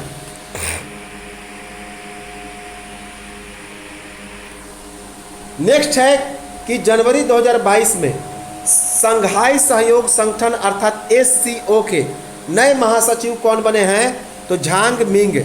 कहाँ के हैं? तो चीन के। ये चीन के वरिष्ठ राजनयिक हैं। तो जनवरी 2022 में संघाई सहयोग संगठन अर्थात SCO के नए महासचिव हैं झांग मिंग। कहाँ के बने हैं? तो चाइना के। ये चीन के वरिष्ठतम राजनयिक हैं। क्या हैं? तो वरिष्ठतम राजनयिक हैं। नेक्स्ट है कि ब्लू बुक जो हाल ही में खबरों में थी, स्पेशल प्रोटेक्शन ग्रुप अर्थात SPG, जिसे विशेष सुरक्षा समूह कहते हैं, तो वह उसका मैनुअल है। तो ब्लू बुक जो कि हाल में खबरों में थी, यह स्पेशल प्रोटेक्शन ग्रुप अर्थात SPG अर्थात विशेष सुरक्षा समूह का क्या है? तो एक प्रकार से मैनुअल है। नेक्स्ट है कि जनवरी 2022 को विजय पाल शर्मा कृषि एवं लागत एवं मूल्य उद्योग के अध्यक्ष नियुक्त हुए। तो जनवरी 2022 में विजय पाल शर्मा कृषि एवं लागत एवं मूल्य आयोग अर्थात CACP के अध्यक्ष नियुक्त हुए। नेक्स्ट है कि जनवरी 2022 में क्रिप्टो वायर ने IC15 नामक भारत का पहला क्रिप्टो करेंसी सूचकांक लॉन्च किया। तो जनवरी 2022 में क्रिप्टो वायर नामक एक कंपनी ने IC15 नामक भारत का पहला क्रिप्टो करेंसी लॉन्च कर दिया। नेक्स्ट है कि चीन ने एक कृत्रिम सूर्य का निर्माण किया है। वेरी वेरी इंपॉर्टेंट है। तो चाइना ने एक कृत्रिम सूर्य का निर्माण किया है और इसका परीक्षण कहाँ से किया? तो पूर्वी प्रांत अनहोई से। तो इसका परीक्षण पूर्वी प्रांत अनहोई से किया। इसका नाम क्या है? तो इसका नाम है EAST experimental advance super conducting tokamak. तो इसका नाम है ईस्ट अर्थात experimental advance super conducting Karnataka. Next है कि 5 जनवरी 2022 को गुजरात के द्वारा स्टार्टअप एंड इनोवेशन पॉलिसी अर्थात SSIP 2.0 लॉन्च किया गया। तो 5 जनवरी 2022 को गुजरात ने स्टूडेंट स्टार्टअप इनोवेशन पॉलिसी अर्थात CSIP 2.0 लॉन्च किया। यह किसके द्वारा लॉन्च किया गया? तो गुजरात के मुख्यमंत्री भूपेंद्र पटेल और वहाँ के शिक्षा मंत्री जीतू आघानी के बीच। कहाँ पे यह बैठक हुआ था? तो गुजरात के साइंस सिटी में आयोजित अकादमी संस्थान के सम्मेलन में हुआ। तो यह किसके द्वारा लॉन्च किया गया था? तो गुजरात के मुख्यमंत्री भूपेंद्र पटेल और शिक्षा मंत्री जीतू आघानी के द्वारा। कहाँ पे? जब इनकी साइंस सिटी में एक अकादमिक संस्थानों के लिए बैठक हो रही थी। कितने बरस के युवा इसमें भागीदार होंगे? तो 35 बरस तक के युवा, 35 बरस से ज़्यादा नहीं। तो इसमें 35 बरस तक के युवा क्या लेंगे? तो भाग लेंगे। नेक्स्ट है कि जनवरी 2022 में भारतीय रिजर्व बैंक ने वित्तीय परिदृश्य पर ध्यान करने के लिए एक फिनटेक विभाग की स्थापना की। तो जनवरी 2022 में भारतीय रिजर्व बैंक ने वित्तीय परिदृश्य पर ध्यान केंद्रित करने के लिए फिनटेक विभाग की स्थापना की। नेक्स्ट है कि जनवरी 2022 में 12वां भारत रत्न अंबेडकर अवार्ड किसे मिला? तो हर्षिली मल्होत्रा को। तो जनवरी 2022 में 12वां भारत रत्न डॉक्टर अंबेडकर अवार्ड किसे मिला? तो हर्षिली मल्होत्रा को। नेक्स्ट है कि 15 से 18 वर्ष के सभी बच्चों का कोविड टीकाकरण करने वाला देश का पहला राज्य या केंद्र शासित प्रदेश कौन बना? तो लक्षद्वीप।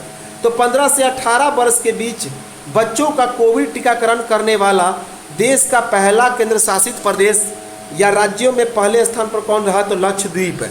याद रखेंगे लक्षद्वीप। नेक्स्ट है कि जगन्नाथ स्मार्ट टाउनशिप परियोजना किससे संबंधित है? तो तेलंगाना से। तो जगन्नाथ स्मार्ट टाउनशिप परियोजना आंध्र प्रदेश से संबंधित है। याद रखेंगे आंध्र प्रदेश। नेक्स्ट है कि जल मेट्रो परियोजना बनाने वाला देश का पहला शहर कौन बना? तो केरल का कोची बना। तो जल मेट्रो परियोजना बनाने वाला देश का पहला शहर बना केरल का कोची। नेक्स्ट है कि 10 से 16 जनवरी 2022 तक गंगा सागर मेला का आयोजन कहाँ पे किया जाएगा? कहाँ पे किया गया? तो पश्चिम बंगाल में। तो 10 से लेकर 16 जनवरी 2022 तक गंगा सागर मेला का आयोजन पश्चिम बंगाल में किया गया। नेक्स्ट है कि हाल ही में चर्चा में रहा दरवाजा गैस क्रेटर अर्थात नरक का द्वार गेटवे टू हेल की मान्यता किसे मिली? तो तुर्कमेनिस्तान में। तो हाल ही में चर्चा में रहा दरवाजा गैस क्रेटर अर्थात नरक का द्वार जिसे गेटवे टू हेल कहते हैं, कहाँ पे प्राप्त हुआ? तुर्कमेनिस्तान में। तुर्कमेनिस्तान। नेक्स्ट है कि हाल ही में चर्चा में रहा वुल्फ ज्वालामुखी। हाल ही में चर्चा में रहा वुल्फ ज्वालामुखी कहाँ पे विस्फोट हुआ? तो इक्वाडोर के गैलापात्रोस द्वीप समूह का यह सबसे ऊंचा शिखर है। तो यह जो वुल्फ ज्वालामुखी है इसमें विस्फोट हुआ है, तो यह इक्वाडोर के गैलापागोस द्वीप समूह का सबसे ऊंचा ज्वालामुखी है। नेक्स्ट है कि 13 जनवरी 2022 को संस्कृति राज्य मंत्री मीनाक्षी लेखी ने नॉर्थ ईस्ट ऑन व्हीकल्स अभियान की शुरुआत कहाँ से की? तो नई दिल्ली से। तो 13 जनवरी 2022 को संस्कृति राज्य मंत्री मीनाक्षी लेखी ने नॉर्थ ईस्ट ऑन व्हील्स अभियान की शुरुआत कहाँ से की? नई दिल्ली से। नेक्स्ट है कि 17 जनवरी 2022 से दिल्ली में इलेक्ट्रिक बस सेवा आरंभ हो गई। तो 17 जनवरी 2022 से दिल्ली में इलेक्ट्रिक बस सेवा की शुरुआत कर दी गई। कहाँ से? तो दिल्ली में 17 जनवरी 2022 से। नेक्स्ट है कि यूपीआई ऑटो पे शुरू करने वाला पहला दूरसंचार कंपनी कौन बना? तो रिलायंस जियो। तो रिलायंस जियो यूपीआई ऑटो पे शुरू करने वाला देश का पहला दूरसंचार कंपनी बन गया। तो वेरी वेरी इंपॉर्टेंट है। तो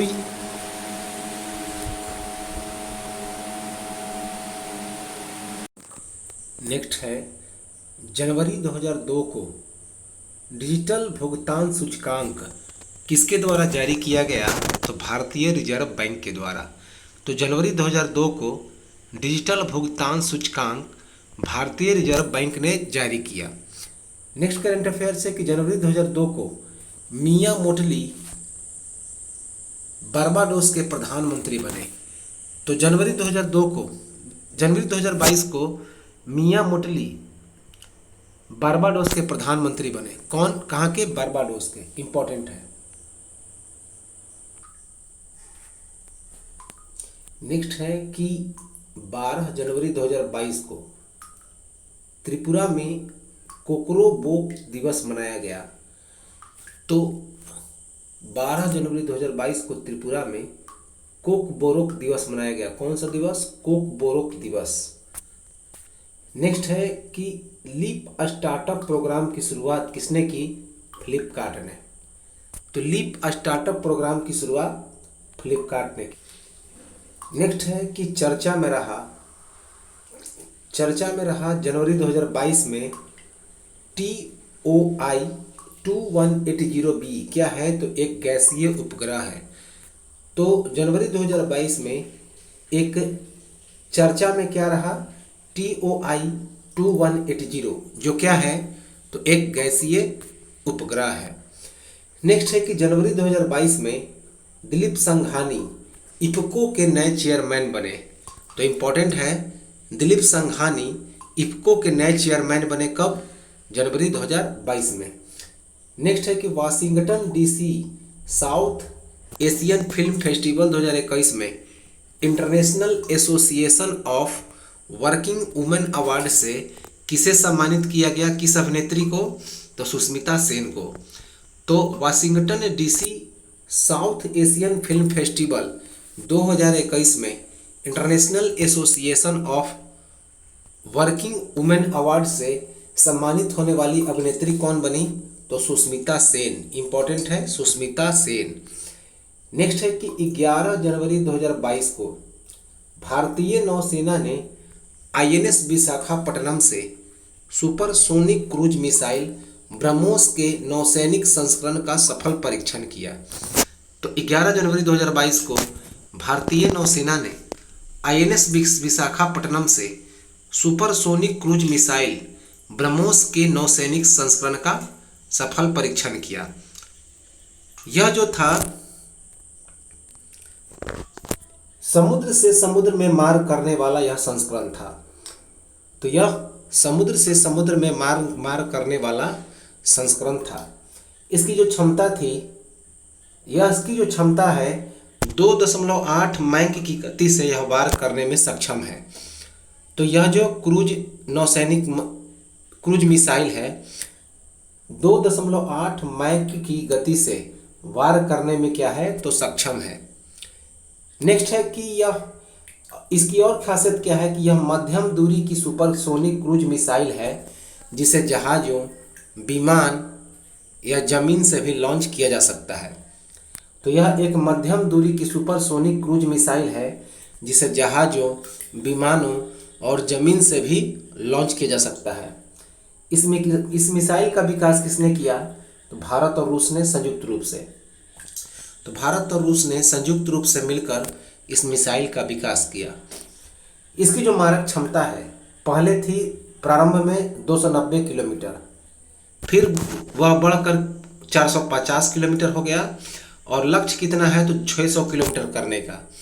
तो इसकी प्रारंभिक जो क्षमता थी वह 290 किलोमीटर मारक क्षमता थी, जिसे बाद में बढ़ा करके 450 किलोमीटर कर दिया गया और इसका लक्ष्य जो है 600 किलोमीटर मारक क्षमता करने की है। नेक्स्ट है 4 जनवरी 2022 को सार्वजनिक क्षेत्र की कंपनी ओएनजीसी की पहली महिला अध्यक्ष और प्रबंध निदेशक कौन बनी?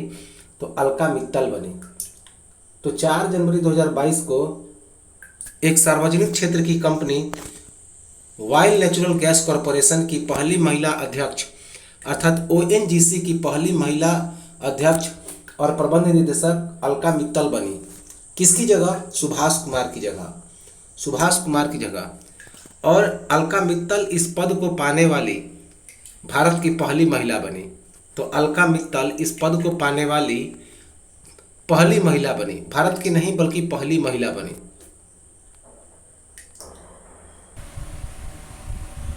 नेक्स्ट है कि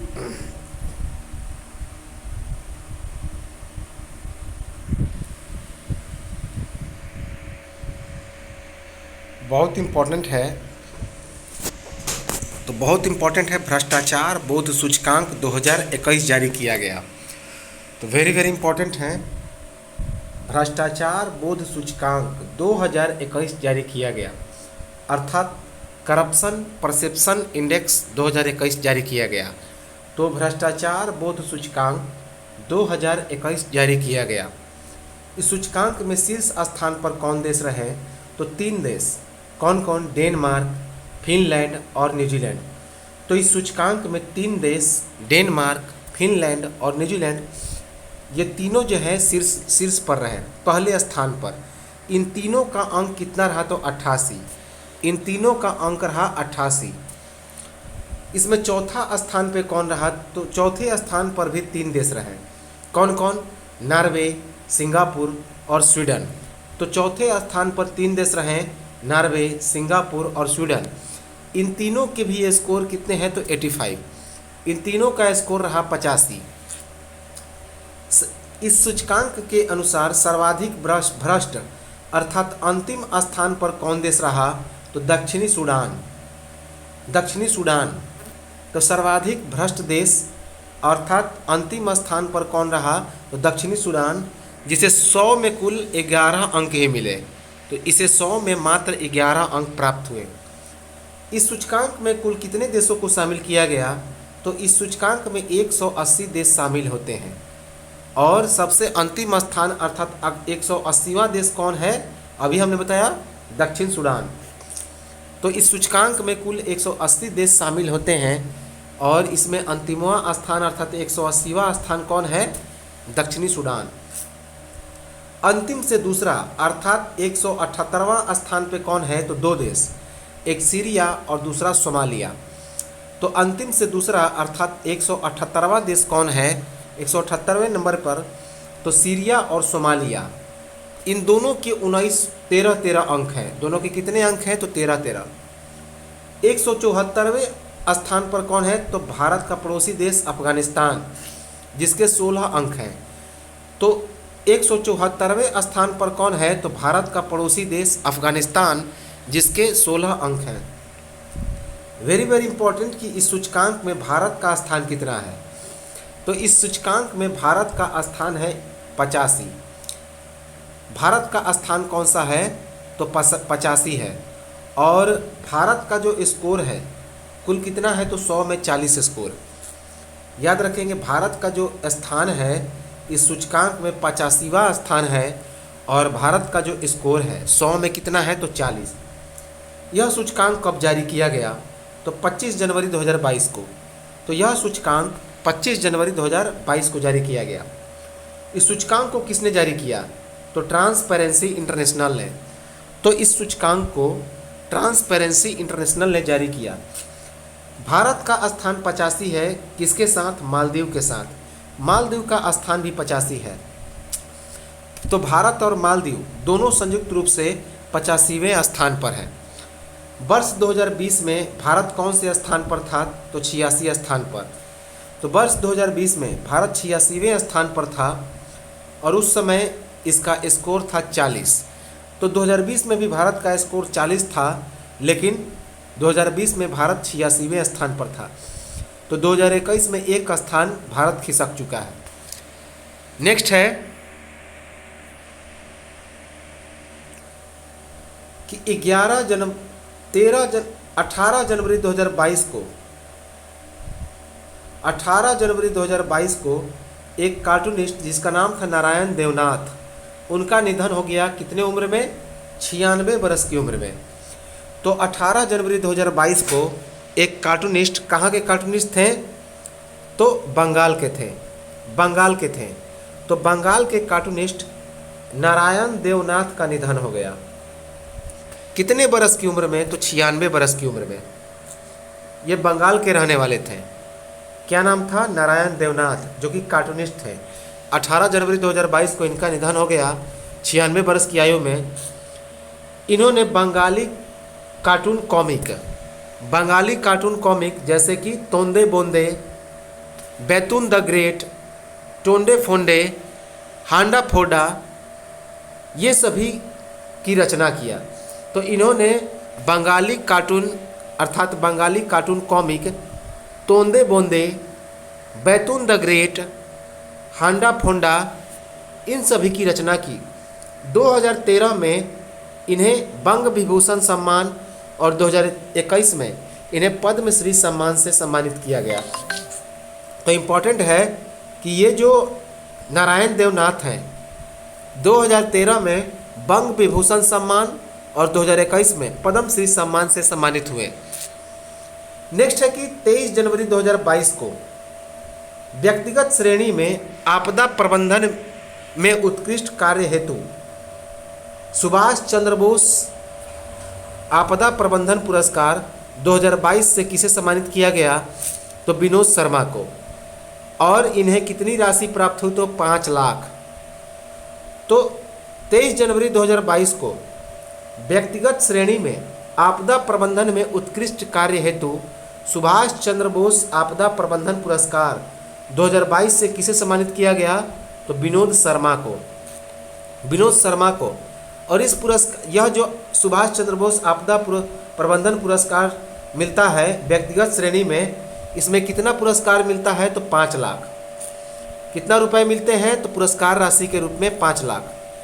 जबकि संस्थागत श्रेणी में सुभाष चंद्र बोस आपदा प्रबंधन पुरस्कार 2022 किस राज्य को प्राप्त हुआ? तो गुजरात की संस्था को। और इसमें कितना लाख रुपए प्राप्त हुआ पुरस्कार? 51 लाख। तो संस्थागत में 51 लाख रुपए दिया जाता है, जबकि व्यक्तिगत श्रेणी में 5 लाख।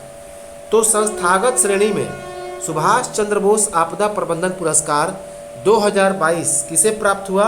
तो गुजरात की संस्था को। कितने रुपए मिले? तो पुरस्कार रूप में 51 लाख। विनोद शर्मा की बात करें तो यह जो विनोद शर्मा है भारतीय लोक प्रशासन के वरिष्ठ प्रोफेसर हैं और सिक्किम राज्य आपदा प्रबंधन के उपाध्यक्ष हैं। तो विनोद शर्मा भारतीय लोक प्रशासन के वरिष्ठ प्रोफेसर हैं और सिक्किम राज्य आपदा प्रबंधन के उपाध्यक्ष हैं। नेक्स्ट है कि 25वां राष्ट्रीय युवा महोत्सव 2022 मनाया गया। तो 25वां राष्ट्रीय युवा महोत्सव 2022 मनाया गया। वेरी वेरी इंपॉर्टेंट है, 25वां राष्ट्रीय युवा महोत्सव 2022 मनाया गया।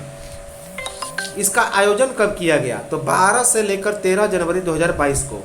इसका आयोजन 12 से लेकर 13 जनवरी 2022 को किया गया। कहाँ पे इसका आयोजन हुआ? तो वर्चुअली रूप से पुडुचेरी में। इसका आयोजन वर्चुअली रूप से पुडुचेरी में आयोजित किया गया। कैसे? वर्चुअली, अर्थात वीडियो कॉन्फ्रेंसिंग के माध्यम से। इसका आयोजन किसने किया? तो आयोजनकर्ता थे युवा कार्यक्रम एवं खेल मंत्रालय और पुडुचेरी सरकार संयुक्त रूप से।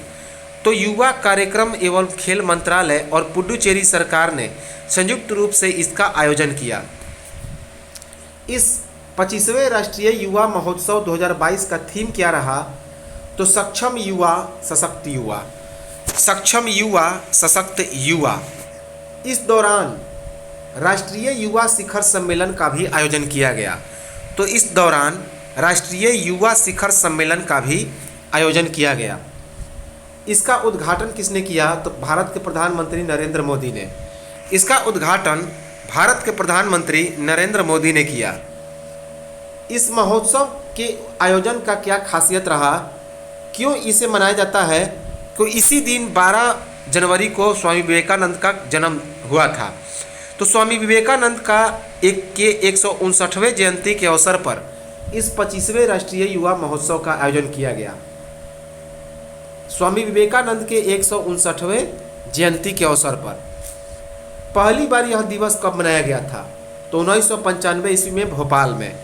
पहली बार यह दिवस 1995 ईस्वी में भोपाल में मनाया गया था।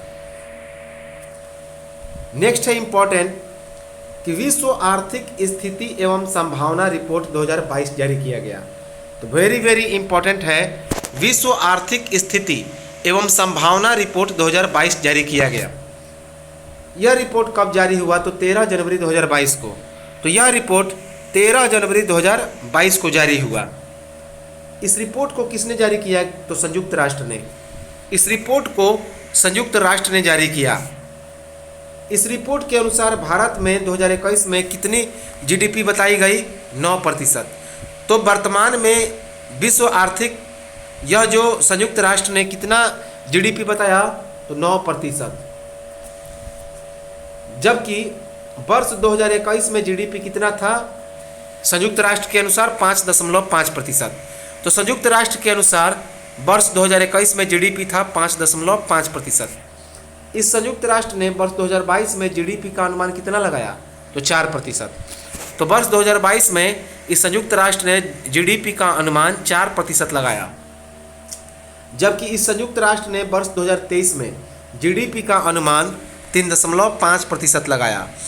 तो वर्ष 2023 में संयुक्त राष्ट्र ने विश्व आर्थिक स्थिति एवं संभावनाएं रिपोर्ट 2022 के अनुसार जो वर्ष 2023 में जीडीपी का अनुमान कितना लगाया? 3.5%। नेक्स्ट है कि डीआरडीओ तथा मानव संचालित एंटी टैंक गाइडेड मिसाइल का अंतिम सफल परीक्षण कब किया गया? 12 जनवरी 2022 को। तो डीआरडीओ के द्वारा मानव संचालित एंटी टैंक गाइडेड मिसाइल का अंतिम सफल परीक्षण किया गया। कब किया गया? 11 जनवरी 2022 को। तो डीआरडीओ ने मानव संचालित एंटी टैंक गाइडेड मिसाइल का अंतिम सफल परीक्षण 11 जनवरी 2022 को किया। नेक्स्ट है कि 16 जनवरी 2022 को सामाजिक कार्यकर्ता शांति देवी का निधन हो गया। कितने बरस में? 88 बरस की उम्र में। तो 18 जनवरी 2022 को सामाजिक कार्यकर्ता शांति देवी का निधन हो गया 88 वर्ष की उम्र में। ये शांति देवी सेवा समाज से जुड़ी थी। किस संगठन से? सेवा समाज से। और इन्हें 2021 में पद्मश्री का पुरस्कार मिला। इन्हें कौन सा पुरस्कार मिला था? तो वर्ष 2021 में पद्मश्री का पुरस्कार मिला था।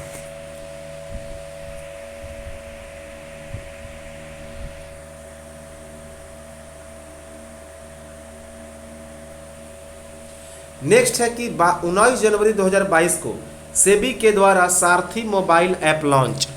तो 19 जनवरी 2022 को सेबी ने एक सारथी नामक एक मोबाइल ऐप को लॉन्च किया। किसने? सेबी ने सारथी नामक एक मोबाइल ऐप को लॉन्च किया। नेक्स्ट है कि 11 जनवरी 2022 को कथक के प्रख्यात डांसर पंडित मुन्ना शुक्ल का निधन हो गया। तो 11 जनवरी 2022 को कथक के प्रख्यात डांसर पंडित मुन्ना शुक्ला का निधन हो गया। यह मुन्ना शुक्ला का संबंध लखनऊ घराने से था। तो पंडित मुन्ना शुक्ला का संबंध किससे था? लखनऊ घराने से। नेक्स्ट है कि जनवरी 2022 में हरियाणा सरकार ने एक नर्सिंग नीति की मंजूरी दी। तो जनवरी 2022 में हरियाणा सरकार के द्वारा एक नर्सिंग नीति को मंजूरी दी गई। किसके द्वारा? हरियाणा सरकार के द्वारा नर्सिंग नीति को मंजूरी दी गई। नेक्स्ट है कि मुंबई नगर पालिका व्हाट्सएप पर 80 सेवाएं देने वाली देश की पहली नगर पालिका बनी। तो मुंबई नगर पालिका व्हाट्सएप पर 80 सेवाएं देने वाली देश की पहली नगर पालिका बनी। नेक्स्ट है कि रोजगार के अवसर प्रदान करने के लिए छत्तीसगढ़ सरकार ने रोजगार मिशन कार्यक्रम आरंभ किया। तो रोजगार के अवसर प्रदान करने के लिए छत्तीसगढ़ सरकार ने एक रोजगार मिशन कार्यक्रम आरंभ किया। नेक्स्ट है कि ट्विटर ने जागरूक वोटर अभियान प्रारंभ किया। तो ट्विटर ने एक जागरूक वोटर अभियान प्रारंभ किया। वेरी वेरी इंपॉर्टेंट है कि जागरूक वोटर अभियान किसने प्रारंभ किया? तो सोशल वेबसाइट ट्विटर ने। नेक्स्ट है कि तेलंगाना सरकार ने माना उरु माना बाड़ी कार्यक्रम प्रारंभ किया। तो माना उरु माना बाड़ी कार्यक्रम किस राज्य ने प्रारंभ किया? तो तेलंगाना की सरकार ने। नेक्स्ट है कि जम्मू कश्मीर ने सुगंधित पौधे की खेती पर जागरूकता बढ़ाने के उद्देश्य से एक विशेष जागरूकता अभियान प्रारंभ किया। तो जम्मू कश्मीर ने सुगंधित पौधे की खेती पर जागरूकता के उद्देश्य से एक विशेष जागरूकता अभियान प्रारंभ किया। नेक्स्ट है कि देश की पहली पैरा बैडमिंटन अकादमी का निर्माण कहाँ पे किया गया? तो लखनऊ में। देश की पहली पैरा बैडमिंटन अकादमी का निर्माण लखनऊ में किया गया। वेरी वेरी इंपॉर्टेंट है। नेक्स्ट है कि हाल ही में अकेले विमान उड़ाकर विश्व की चक्कर काटने वाली सबसे कम उम्र की महिला कौन बनी? Zara Rutherford. तो हाल ही में अकेले विमान उड़ाकर विश्व की चक्कर काटने वाली सबसे कम उम्र की महिला बनी जारा रदरफोर्ड।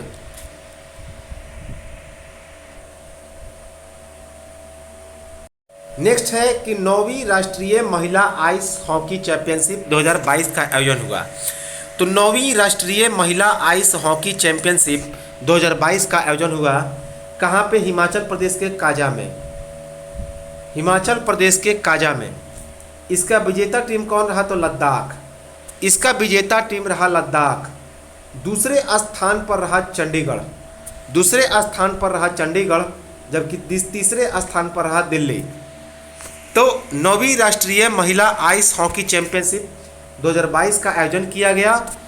और यह कहाँ पे आयोजन किया गया? तो हिमाचल प्रदेश के काजा में।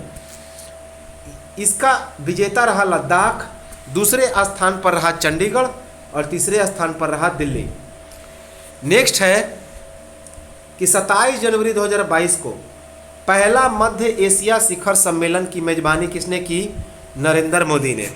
तो भारत के प्रधानमंत्री नरेंद्र मोदी ने 27 जनवरी 2022 को पहला मध्य एशिया शिखर सम्मेलन की मेजबानी की। नेक्स्ट है कि पश्चिम बंगाल के मुख्यमंत्री बुद्धदेव भट्टाचार्य ने पद्म भूषण पुरस्कार 2022 लेने से इनकार कर दिया। तो पश्चिम बंगाल के मुख्यमंत्री बुद्धदेव भट्टाचार्य ने पद्म भूषण पुरस्कार 2022 लेने से क्या कर दिया, तो इनकार कर दिया। नेक्स्ट है कि हैदराबाद साहित्यिक महोत्सव 2022 मनाया गया। तो वेरी वेरी इंपॉर्टेंट है, हैदराबाद साहित्यिक महोत्सव 2022 मनाया गया। कब मनाया गया, तो 28 से 30 जनवरी 2022 में के बीच वर्चुअली। तो इस हैदराबाद साहित्यिक महोत्सव 2022 का आयोजन 28 से लेकर 30 जनवरी 2022 को वर्चुअली आयोजित किया गया। इसमें अतिथि राष्ट्र कौन रहा, तो ब्रिटेन।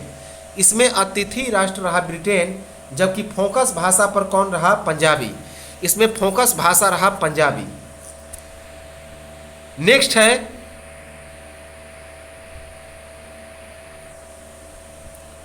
कि 28 जनवरी 2022 को देश का सबसे बड़ा इलेक्ट्रिक वाहन चार्जिंग स्टेशन का निर्माण कहाँ पे किया गया, तो हरियाणा के गुरुग्राम में।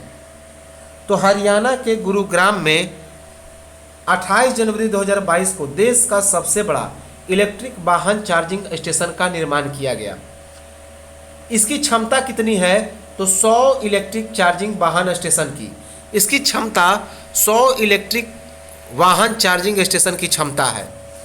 नेक्स्ट है कि जनवरी 2022 में पेरू में तेल रिसाव के कारण 90 दिनों के पर्यावरणीय आपातकाल की घोषणा की गई। वेरी वेरी इंपॉर्टेंट है। तो जनवरी 2022 में पेरू में तेल रिसाव के कारण 90 दिनों के पर्यावरणीय आपातकाल की घोषणा की गई। नेक्स्ट है नेपच्यून स्ट्राइक 2022। अब ये नेपच्यून स्ट्राइक 2022 क्या है, तो यह नाटो के द्वारा शुरुआत किया गया एक समुद्री अभ्यास है। तो यह नाटो का एक समुद्री अभ्यास है जो कहाँ पे आयोजित किया गया, तो भूमध्य सागर में।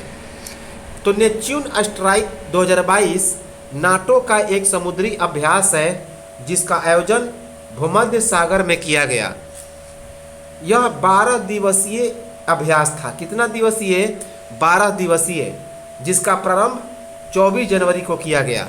और इसकी शुरुआत कब हुई, तो 24 जनवरी को, याद रखेंगे 24 जनवरी। नेक्स्ट है पश्चिम लहर XPL 2022 का आयोजन हुआ। अब ये पश्चिम लहर XPL 2022 क्या है, तो यह भारत का एक नौसैनिक समुद्री अभ्यास है। तो पश्चिम लहर XPL 2022 भारत का एक नौसैनिक समुद्री अभ्यास है। कितने दिनों का यह समुद्री अभ्यास है, तो 20 दिवसीय। तो यह समुद्री अभ्यास 20 दिवसीय समुद्री अभ्यास है। इसका आयोजन कब किया गया, तो इसका आयोजन 25 जनवरी से पश्चिमी तट पर हुआ। तो इसका आयोजन 25 जनवरी से पश्चिमी तट पर किया गया।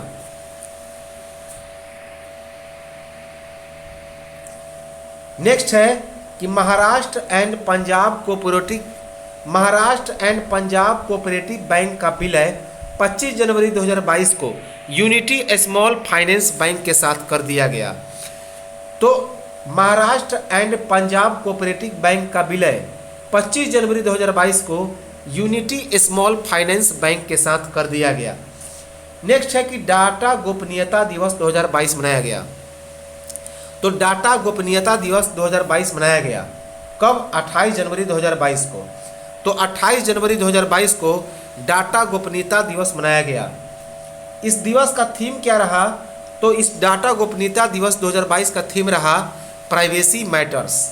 क्या रहा, प्राइवेसी मैटर्स।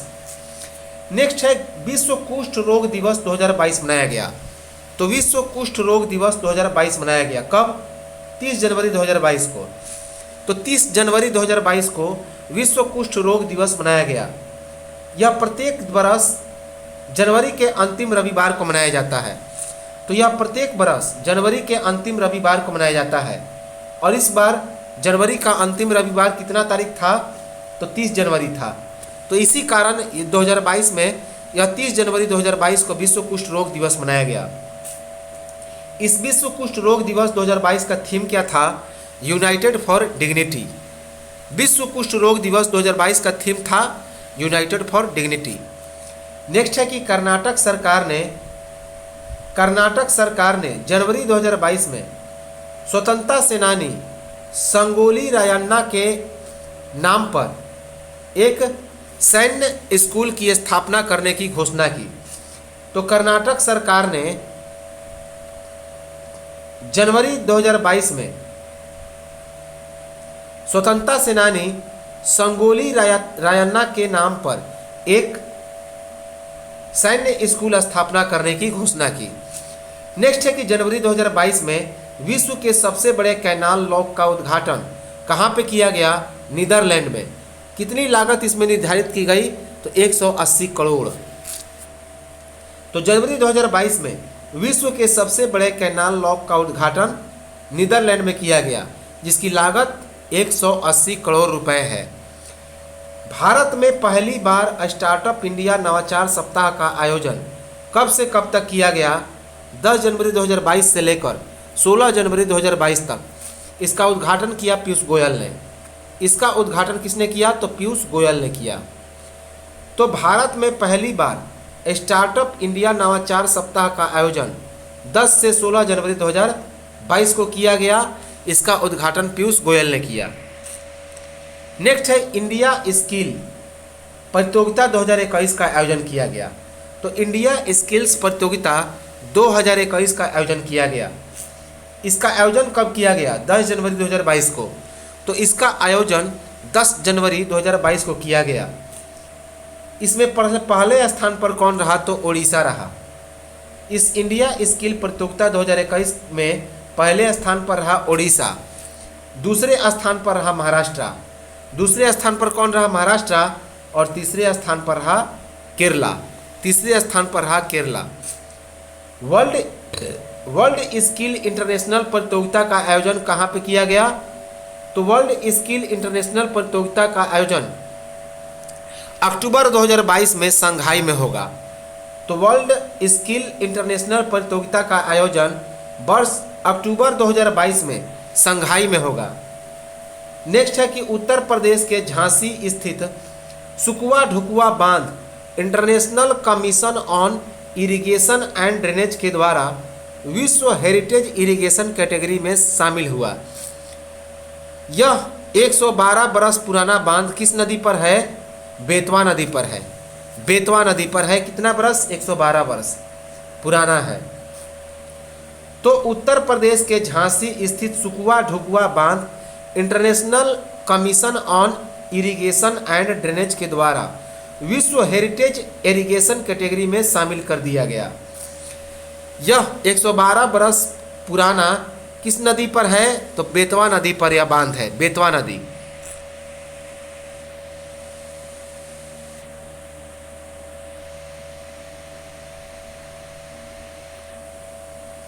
नेक्स्ट है कि मिशन अमानत नामक पहल की शुरुआत किसने किया? तो मिशन अमानत नामक पहल की शुरुआत रेलवे सुरक्षा बल ने किया। तो मिशन अमानत नामक पहल की शुरुआत रेलवे सुरक्षा बल ने किया। इसका उद्देश्य क्यों किया? तो पश्चिमी रेलवे में इसका शुरुआत हुआ। पश्चिमी रेलवे में खोए हुए सामान का फोटो सहित पता लगाना। तो जब किसी व्यक्ति का कोई सामान खो जाएगा तो उसको फोटो सहित इसको क्या किया जाएगा? तो वायरल किया जाएगा और जो व्यक्ति है उसको आसानी से पहुंचा दिया जाएगा।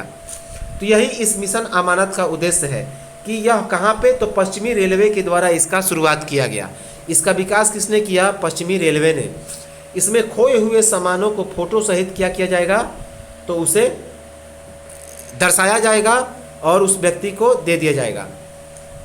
नेक्स्ट है कि Guinness book of the world record के द्वारा जोनाथन नामक कछुआ को विश्व का सबसे उम्र दराज कछुआ घोषित किया गया। तो Guinness book of the world record ने जोनाथन नामक कछुआ को विश्व का सबसे उम्रदराज कछुआ घोषित किया। किसने? कौन कछुआ? जोनाथन नामक कछुआ। नेक्स्ट है कि माघी मेला 2022 का आयोजन हुआ। वेरी वेरी इंपॉर्टेंट है। माघी मेला 2022 का आयोजन कहाँ पे हुआ? तो इसका आयोजन 13 से 15 जनवरी 2022 में पंजाब के मुक्तसर में हुआ। तो माघी मेला का आयोजन कहाँ पे होता है? तो यह पंजाब के मुक्तसर में होता है। तो इस साल भी माघी मेला 2022 का आयोजन 13 से 15 जनवरी के बीच 13 से 15 जनवरी 2022 के बीच पंजाब के मुक्तसर में मनाया गया।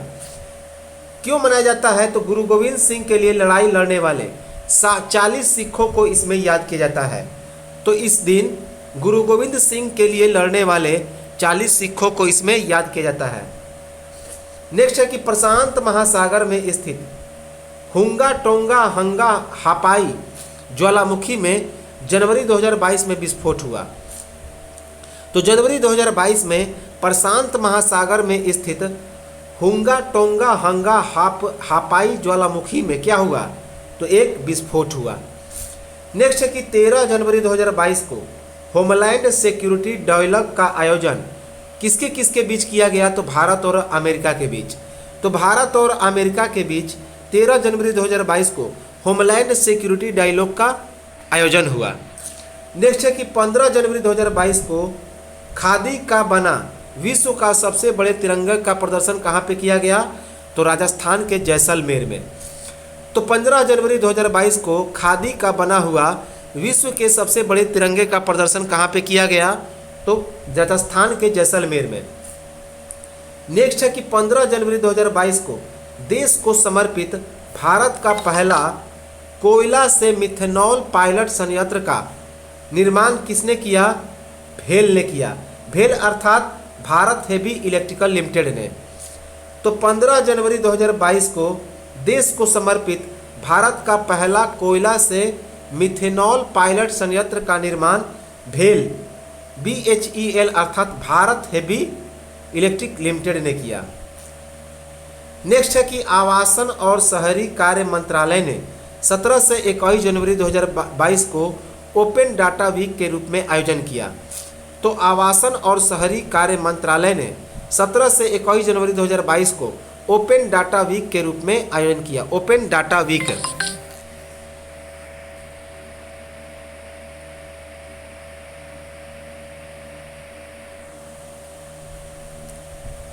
नेक्स्ट है कि जनवरी 2022 में व्हाइट स्वान स्ट्रेटेजिक मिसाइल बॉम्बर का अनावरण किसने किया, तो रसिया ने। तो जनवरी 2022 में व्हाइट स्वान स्ट्रेटेजिक मिसाइल बॉम्बर का अनावरण किसने किया, तो रूस ने।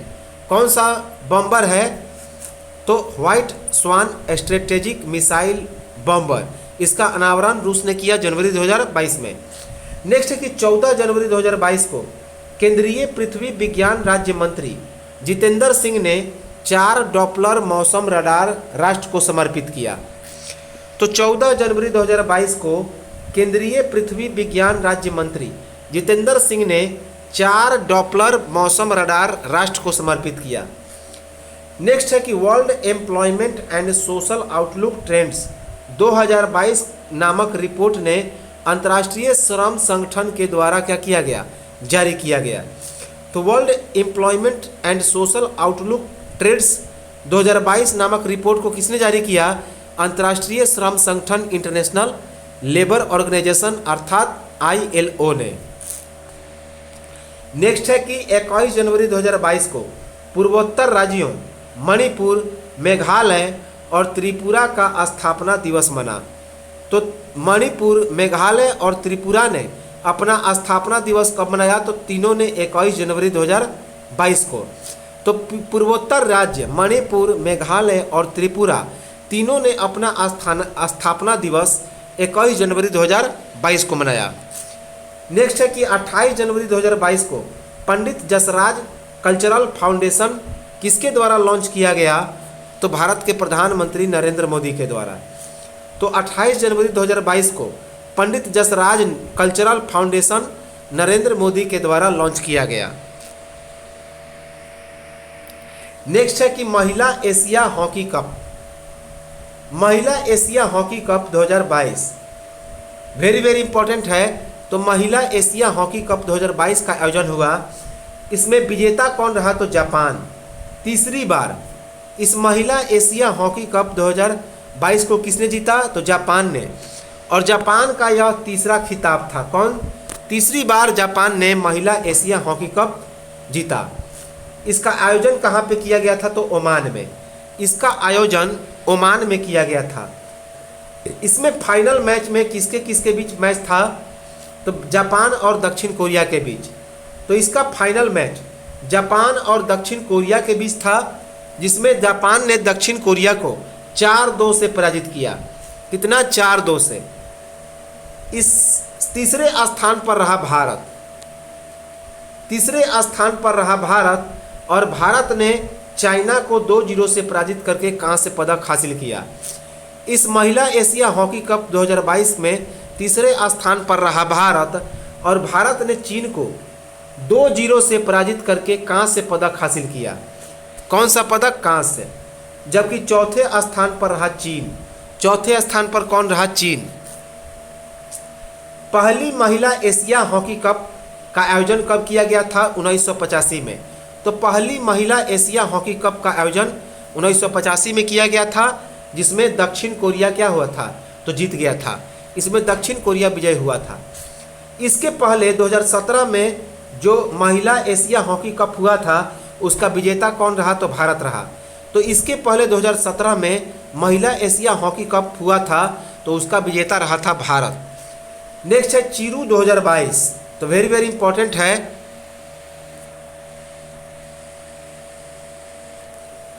चीरू 2022 क्या है? तो चीरू 2022 चीन, रूस और ईरान। तो CH से चीन, I से ईरान और RU से रूस। याद रखेंगे 3 देशों का यह क्या है? तो नौसैनिक अभ्यास है। CH से चाइना, I से ईरान और RU से रूस। तो चाइना, ईरान और रूस का यह क्या है? तो एक नौसैनिक अभ्यास है। इसका आयोजन कब किया गया? तो जनवरी 2022 में ओमान की खाड़ी में। तो इसका आयोजन जनवरी 2022 में ओमान की खाड़ी में आयोजित किया गया। नेक्स्ट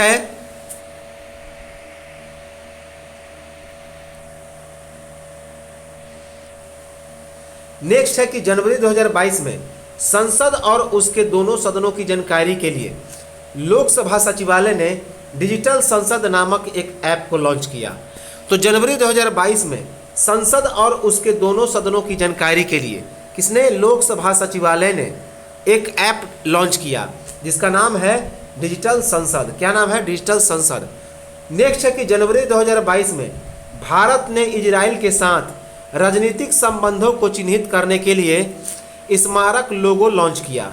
तो जनवरी 2022 में भारत ने इजराइल के साथ राजनीतिक संबंधों को चिन्हित करने के लिए स्मारक लोगो लॉन्च किया। नेक्स्ट है कि जनवरी 2022 में भारतीय मसाला बोर्ड ने स्पाइस एक्सचेंज पोर्टल को लॉन्च किया।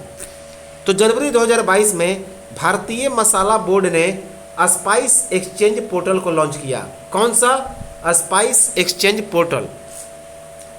नेक्स्ट है कि जनवरी 2022 में इन्वेस्टमेंट ट्रेड्स मॉनिटर किसके द्वारा जारी किया गया? अंकटाड के द्वारा। तो जनवरी 2022 में इन्वेस्टमेंट ट्रेड्स मॉनिटर अंकटाड के द्वारा जारी किया गया। अंकटाड की स्थापना 1964 में हुई और उसका मुख्यालय है स्विट्जरलैंड के जिनेवा में। तो अंकटाड की स्थापना 1964 में हुई थी। इसका मुख्यालय स्विट्जरलैंड के जिनेवा में है। नेक्स्ट है कि 21 जनवरी 2022 को भारत सरकार ने कोयला क्षेत्र से संबंधित मुख्य प्रदर्शन संकेतक साझा करने के लिए कोयला दर्पण नामक एक पोर्टल लॉन्च किया। तो 21 जनवरी 2022 को भारत सरकार ने कोयला क्षेत्र से संबंधित मुख्य प्रदर्शन संकेतक साझा करने के लिए कोयला दर्पण नामक एक पोर्टल को लॉन्च किया। कौन सा? कोयला दर्पण। नेक्स्ट है कि 23 जनवरी 2022 को भारत और जापान के नौसेना के बीच बंगाल की खाड़ी में समुद्री साझेदारी अभ्यास संपन्न हुआ।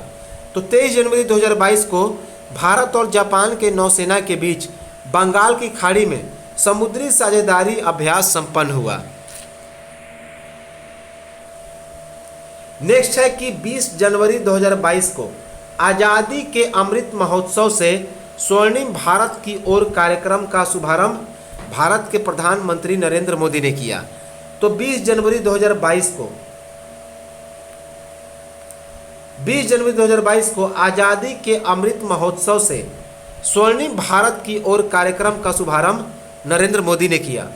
नेक्स्ट है कि 18 जनवरी 2022 को इजराइल ने anti ballistic missile defence system arrow 3 का सफलतापूर्वक परीक्षण किया। तो 18 जनवरी 2022 को इजराइल ने anti ballistic missile defence system arrow 3 का सफलतापूर्वक परीक्षण किया। नेक्स्ट है कि मेघालय राज्य के लिविंग रूट ब्रिज के लिए जूलॉजिकल सर्वे ऑफ इंडिया ने यूनेस्को के विश्व धरोहर स्थल का टैग प्राप्त करने की मांग की। तो मेघालय राज्य के लिविंग रूट ब्रिज के लिए जूलॉजिकल सर्वे ऑफ इंडिया ने यूनेस्को के विश्व धरोहर स्थल का टैग प्राप्त करने की मांग की। नेक्स्ट है कि 25 जनवरी 2022 को मतदाता दिवस मनाया गया, जिसका थीम क्या रहा?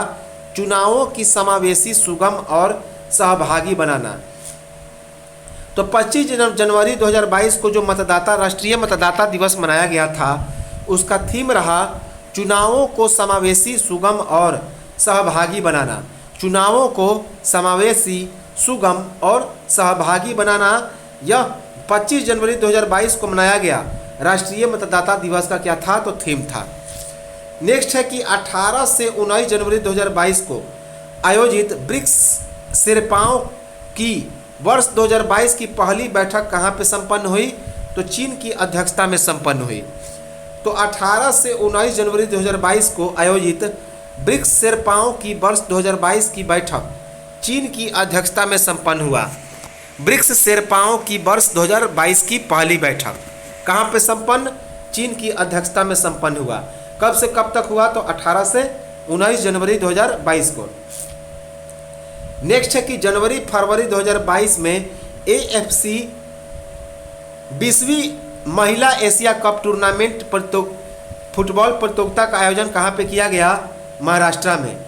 तो जनवरी फरवरी 2022 में AFC 20वीं महिला एशिया कप फुटबॉल प्रतियोगिता का आयोजन महाराष्ट्र में किया गया। इम्पॉर्टेंट है। तो ये तो था हमारा आज का करंट अफेयर्स। मिलेंगे हम लोग नेक्स्ट करंट अफेयर्स में, नेक्स्ट वीडियो में, और चर्चा करेंगे कुछ और इम्पॉर्टेंट करंट अफेयर्स को। तो चलिए मिलते हैं हम लोग नेक्स्ट वीडियो में। तब तक नमस्कार, जय हिंद। और एक चीज़ कि अगर सेशन अच्छा लगा हो तो लाइक कमेंट ज़रूर करें, साथ ही साथ शेयर कर दें, ताकि और भी लोग जो इसमें वीडियो जो कि करंट अफेयर्स को इतना डिटेल में पढ़ना चाहते हैं तो उन्हें भी इसका मौका मिल सके। तो जो लोग अभी तक सब्सक्राइब नहीं किए हैं तो चैनल को सब्सक्राइब कर लें, ताकि आने वाली जो इम्पोर्टेंट वीडियोज़ हैं आपको सूचना मिल सके। तो चलिए मिलेंगे नेक्स्ट वीडियो में। तब तक नमस्कार, जय हिंद।